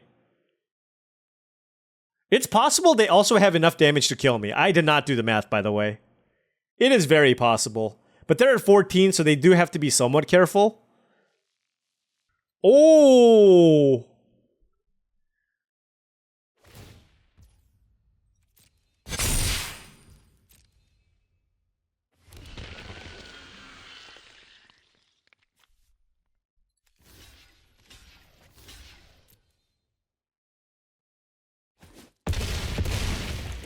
Why did they do that? I just don't know what purpose that served. So do I even have anything I can do here?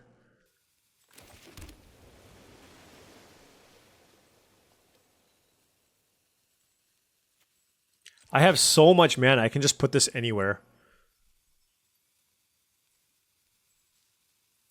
Here.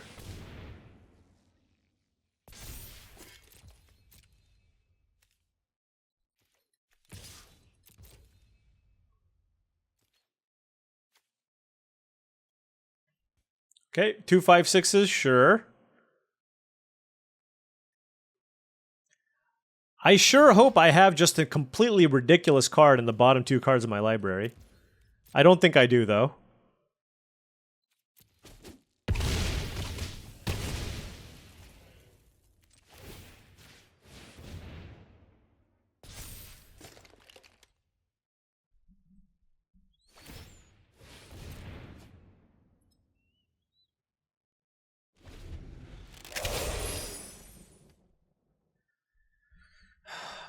It's possible they just have a card that straight up wins them the game, right? Like, let's say they have another Titan's Vanguard. It's just over.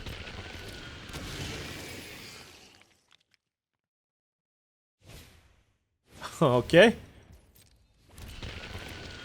It's funny, we both have decks that you probably shouldn't see at this point in the format. But we do.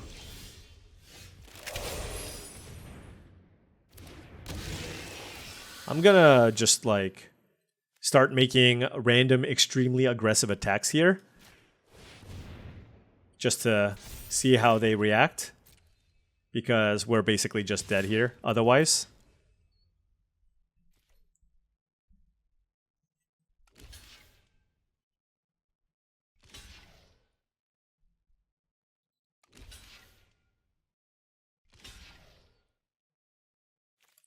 Alright, so 7, sure.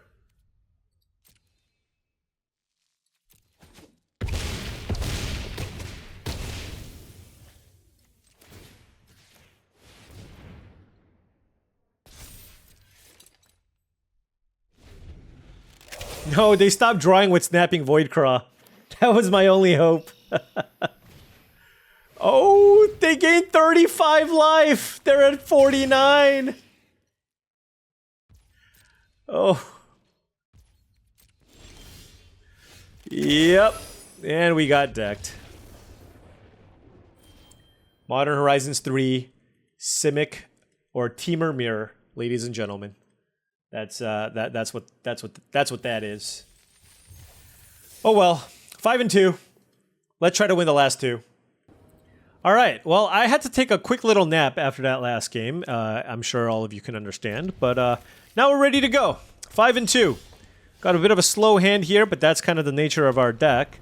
Kept 2 islands and a Bridgeworks Battle. Playing the Bridgeworks Battle here. They let off with Mountain, so that means they could have a more aggressive start here. They're almost certainly going to get an artifact there with Marionette Apprentice. And, yeah. Turn 2 Marionette Apprentice against the slow hand is kind of rough.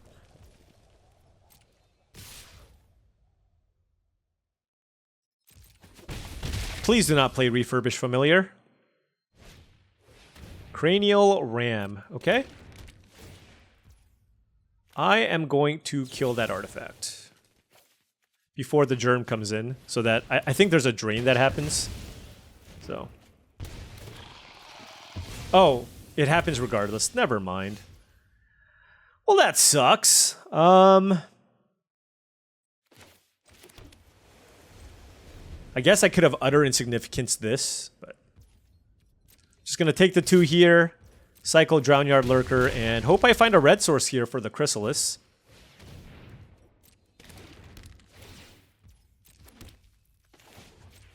Got a Chump Blocker here. Waterlogged Teachings. And Malevolent Rumble. I guess I'll run out the Rumble here to see if we can find a red source. We did find a red source. I probably play that. Yeah, alright. So we're going to take some damage here, but don't have a choice. We're already down to 14. This is kind of brutal. We're going to lean extremely heavily on this Writhing Chrysalis to basically get us back into the game. I think I want to prevent 2 damage here, so I will go with the Chump.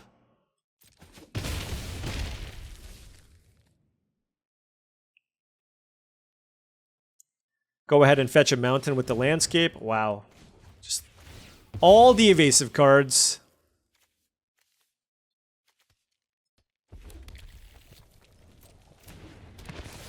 So I might go Writhing Chrysalis into utter utter insignificance. We shall see. Might want to just turn this into a 1/1. Like a 3/2 menace creature is pretty annoying. Chthonian Nightmare. Wow. That is incredible.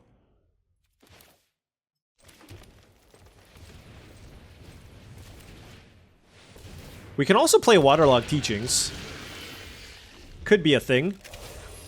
I can get another... Oh no, I can't get another Collective Resistance. That would be so nice if we could pull that off. A Cursed Marauder. That sucks. God, this is so brutal. What a beating here. Apprentice double ram. Alright.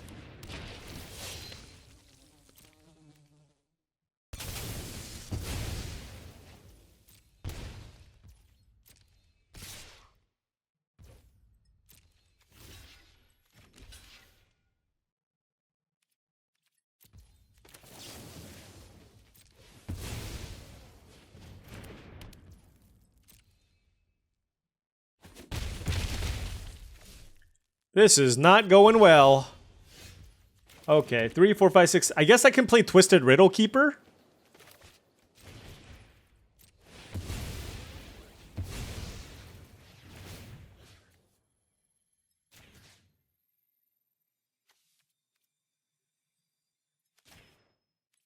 Tap down a swamp and the large creature, I guess. They hit me with the good game, which is kind of rude. I better be dead this turn. That's all I'm gonna say. Okay. Are we back in this, maybe? It's a Writhing Chrysalis.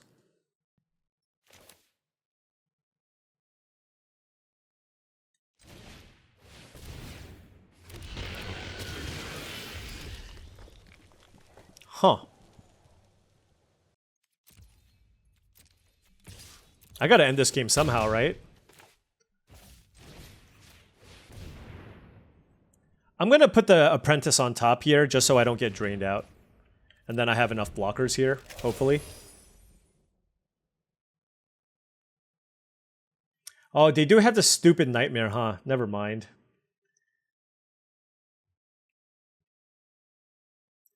Yeah, just a rough spot overall. We'll see what they do. Like, I'm trying to find out a way to close out the game just because I feel like this is just a really, really tough spot for us. So is there a way that I can just stay alive long enough where the Twisted Riddle Keeper could finish them off? I'm trying to think what other instance I have. I'm not splashing any red removal. I have the Draw 3 cards card.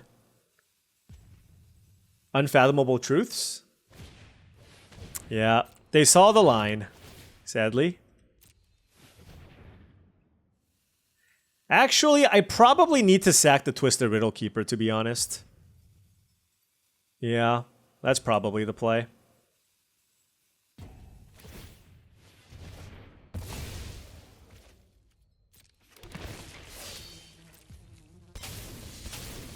So I just don't take any damage.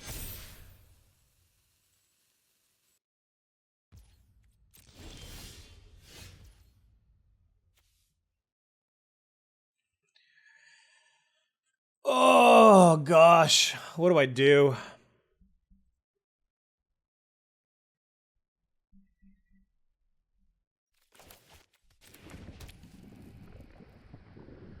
So they have the Nightmare, which they can use to make me sacrifice my Chrysalis. So I guess I just attack.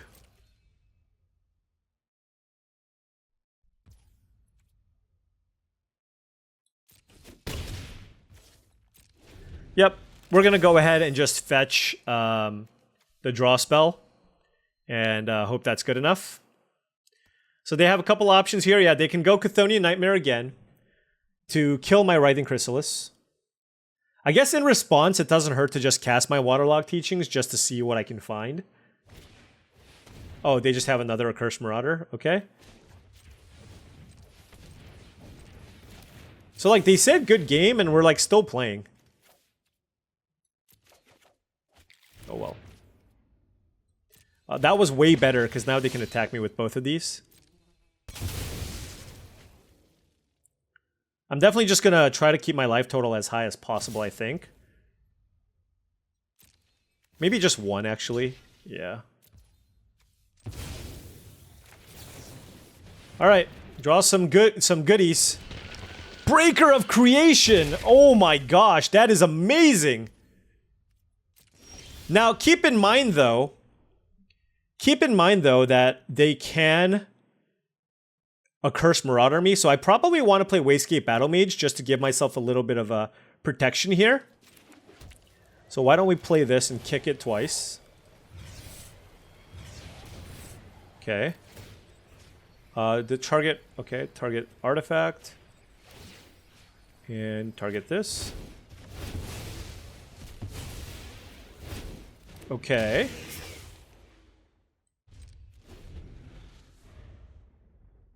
I didn't have the mana to play this. So they're just kind of stuck on lands. We do have this Breaker of Creation. 4, 5, 6, 7, 3, 4, 5, 6, 7, 8, 9, 10, 11 mana. So I actually can next turn. Okay, don't care about that too much. I mean, it's not bad, obviously.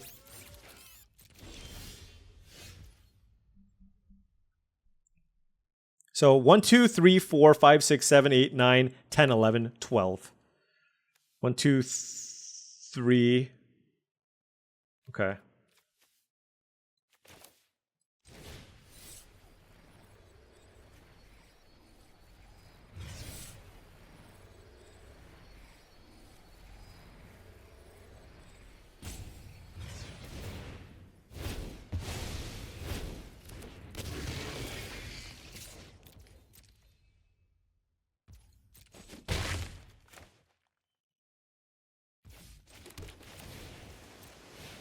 Okay.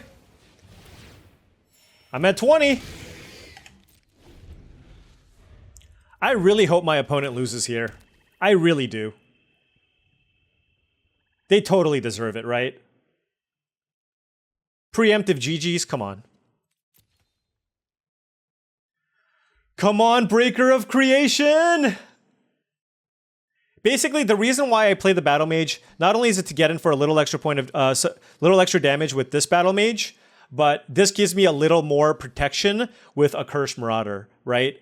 If they played, let's say, a Wither and Bloom on my Battle Mage, and then played Chthonian Nightmare to sack the Apprentice to get the Marauder, then I would have to sacrifice my Breaker, right? But now that I have 2 2/2s in play, it's much harder for them to edict me out with the Breaker. So hopefully this is enough, but we have lots of good top decks, obviously. We've drawn a lot of cards. All right, Chthonian Nightmare. Maybe sack the Marionette Apprentice to get back... Oh, they could get back Grim Servant. Go to 4? Nope. Yep.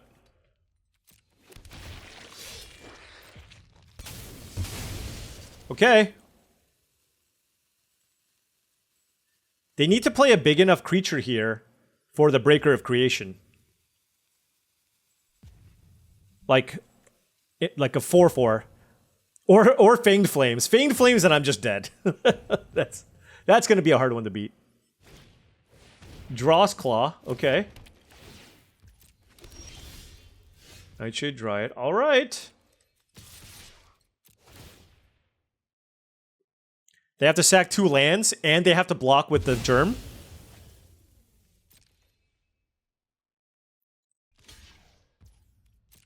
They're at 5.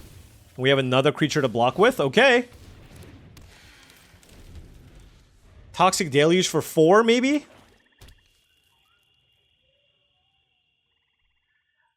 If they didn't have an answer for it on the last turn, right? Clearly, if they find something, they have to have it. They have to top deck it. They have less mana available to them here. They have a Nightmare with no creatures. Man, this will be a really, really, really satisfying win. Super satisfying. A Curse Marauder, okay. They're at 5. Okay. I'd rather have a 2/2, I think. Ha! Ha ha! Ha! Ha! I am pointing at you! Ha! GG. GG. 6-2, playing for the trophy. Alright, let's go.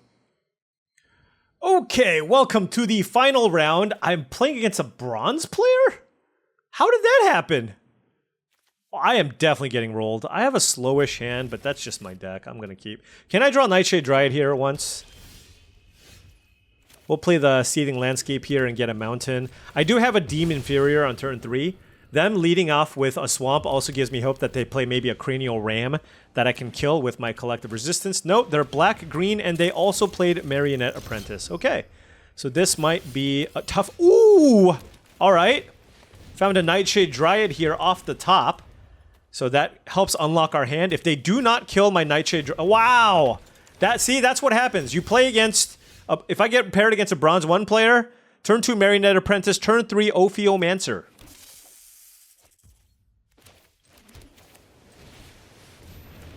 Alright, we're gonna take approximately infinite damage next turn. God, this is brutal! 1, 2, 3, 4, 5, 6, 7. I have 8 mana next turn. Wow. Refurbish Familiar? Okay. Ay, ay, ay.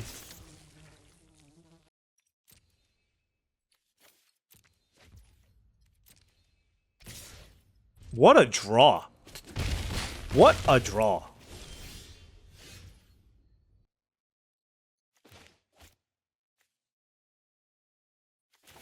Alright, I'm just all in on this Breaker, I think.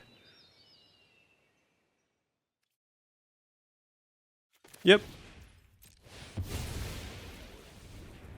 The thing is, I have Collective Resistance, which is going to be incredible, because they're going to try to set up a block with the Snake, and they can't kill my Breaker. Even if they have the Edict creature, I can block with the Dryad, and I have Demon Inferior and Collective Resistance here, so this should be really, really good for us. I mean, alternatively, I can also Demon Inferior to Snake. But casting Collective Resistance to kill the Refurbished Familiar and give my Breaker indestructible while making them sacrifice 2 other permanents seems super good. So that's kind of what I'm going to go for here. I can also bounce the Haumphmtg after the block happens. So that's a really, really, really good setup. So turn 2 Dryad, turn 3 Path, turn 4 Breaker of Creation. They also had a fantastic start, no doubt. They're gonna... Oh, no attacks. All right. Oh, Bridgeworks Battle? Now they hit me with the good game, but it's like good game, but the other way. You know what I mean?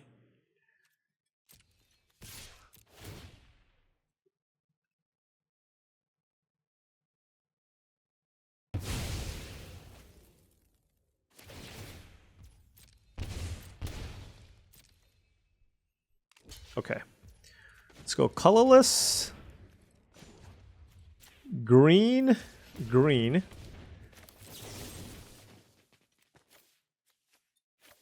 Done. Artifact. There you go.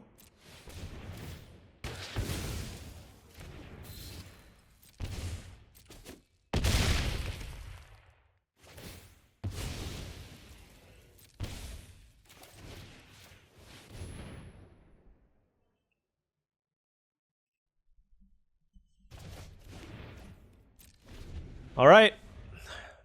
If this breaker attacks again, I mean, they're going to be in a world of hurt. So let's see if this is good enough. Dreadmobile. We got this. We got this.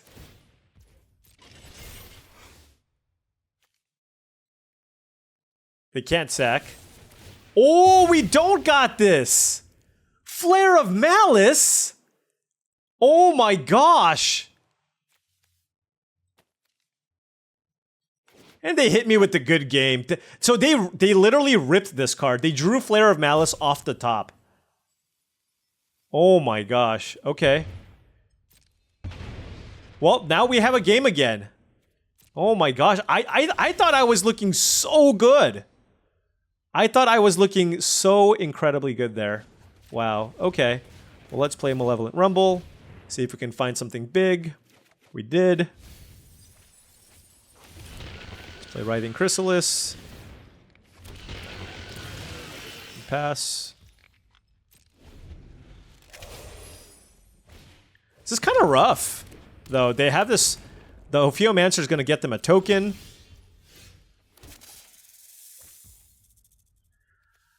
All right. Something big. Oh, hello?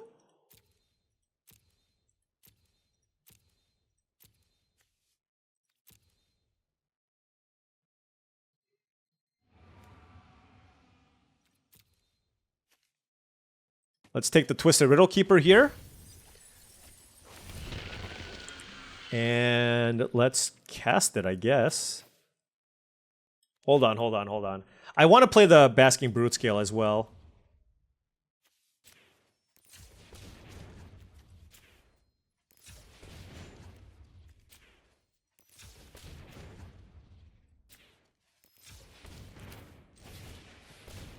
But I also want to just get in for a gazillion damage.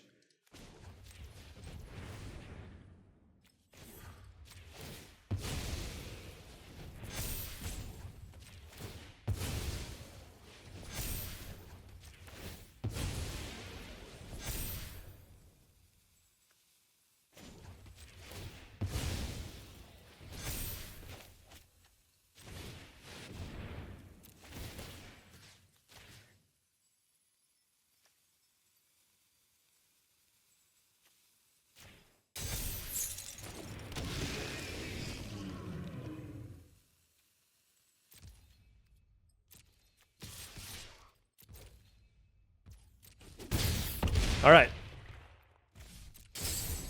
Twisted Riddle Keeper. Malevolent Rumble is so darn good. Okay, well, let's hope that they don't have like a bite spell or something for these snakes. Hydra Trainer is okay.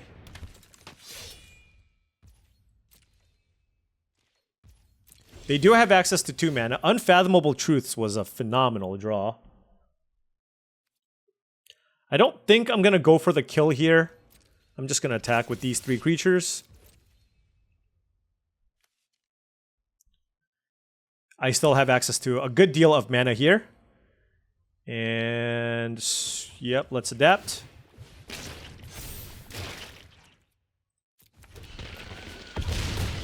Alright, they're at 5 life. We get to cast Unfathomable Truths. And we're looking good. We have a 5/5 in the air. We're drawing a bunch of cards. Okay. Oof. They had a nice start, but we also had our nice start. And it looks like this is going to get it done here.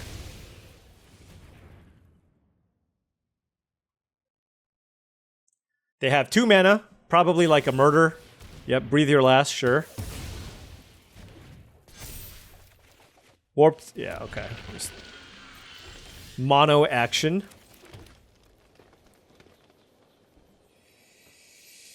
Huh. 1, 2, 3, 4, 5, 6, 7. 3, 4, 5. I'm just trying to be careful here. 3, 4, 5, 6, 7.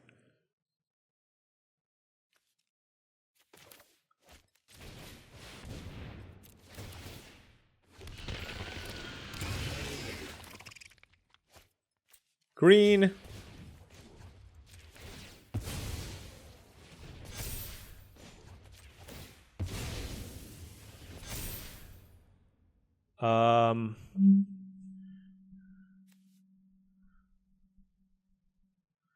Let's see.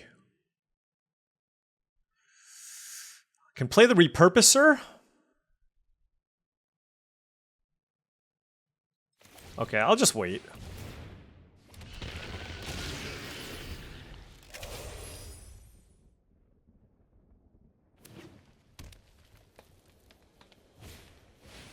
Sure. All right. All right. Took almost 2 hours, but we have our trophy. Oof. Oof. Path of Annihilation. I am so happy I took that. Honestly, I will say I am so happy that I kind of stuck to my guns and maybe in a few instances took cards that maybe didn't necessarily feel like they were the correct picks at the time. But they really ended up paying off for us, right? There were multiple instances where you would look at what I took and go, well, why wouldn't you take the more powerful card or the flashy rare? But instead, I opted to take the cheap card that allowed me to ramp into the expensive things that I was going to cast, and it paid off for us so well. Nightshade Dryad was one of the most important cards in the deck for us. Basking Brutescale, we didn't draw it as often, but I just felt like in a lot of instances, when in doubt, take the cheaper card because the expensive cards are usually not the difficult thing to pick up while you do this draft. And we got them late, right? We got a Riddle Keeper, we got a Breaker, and we got a Null Drifter. We had plenty of expensive things to do. And honestly, I wish I had more cheap things, right? We kept a lot of hands where I went, oh, well, this hand's kind of slow. This hand's kind of slow.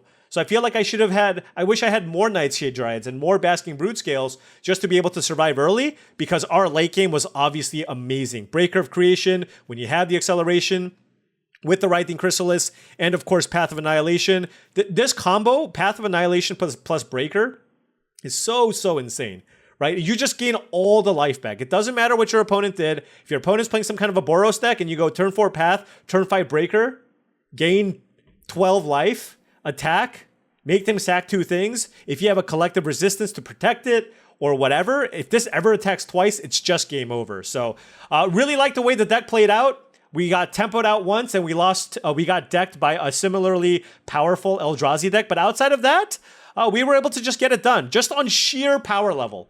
Double Writhing Chrysalis, Path of Annihilation, double Wastegate Battle Mage. We just had a lot of the really important and powerful Eldrazi and got it done. Got it done. So that's a nice little trophy for us. And that puts us at rank number 23. Much like the basketball GOAT. That is a nice place to be. And hopefully in the next draft, we can get one step closer to our road to rank top 20. That's the realistic goal for this one. But thank you so much for watching. I really do appreciate it. Feel free to hit that like and subscribe button for more daily videos just like this. If you've enjoyed this content and wanted to support this channel, my Patreon is one of the other best ways to do so. Patreon.com/paulcheon. Check out all the tier benefits and see which one you would like. Additionally, this video is brought to you by TCGplayer.com. If you want to pick up TCG singles, tcgplayer.com is the place to go. If you want to make any purchases through TCG Player, make sure you do so through that affiliate link below so they know you were directed by me. Additionally, heavyplay.com is the place to go to for Magic the Gathering accessories and supplies. heavyplay.com/paulcheon for 10% off your first purchase. Thank you so much for watching, and I'll see you tomorrow.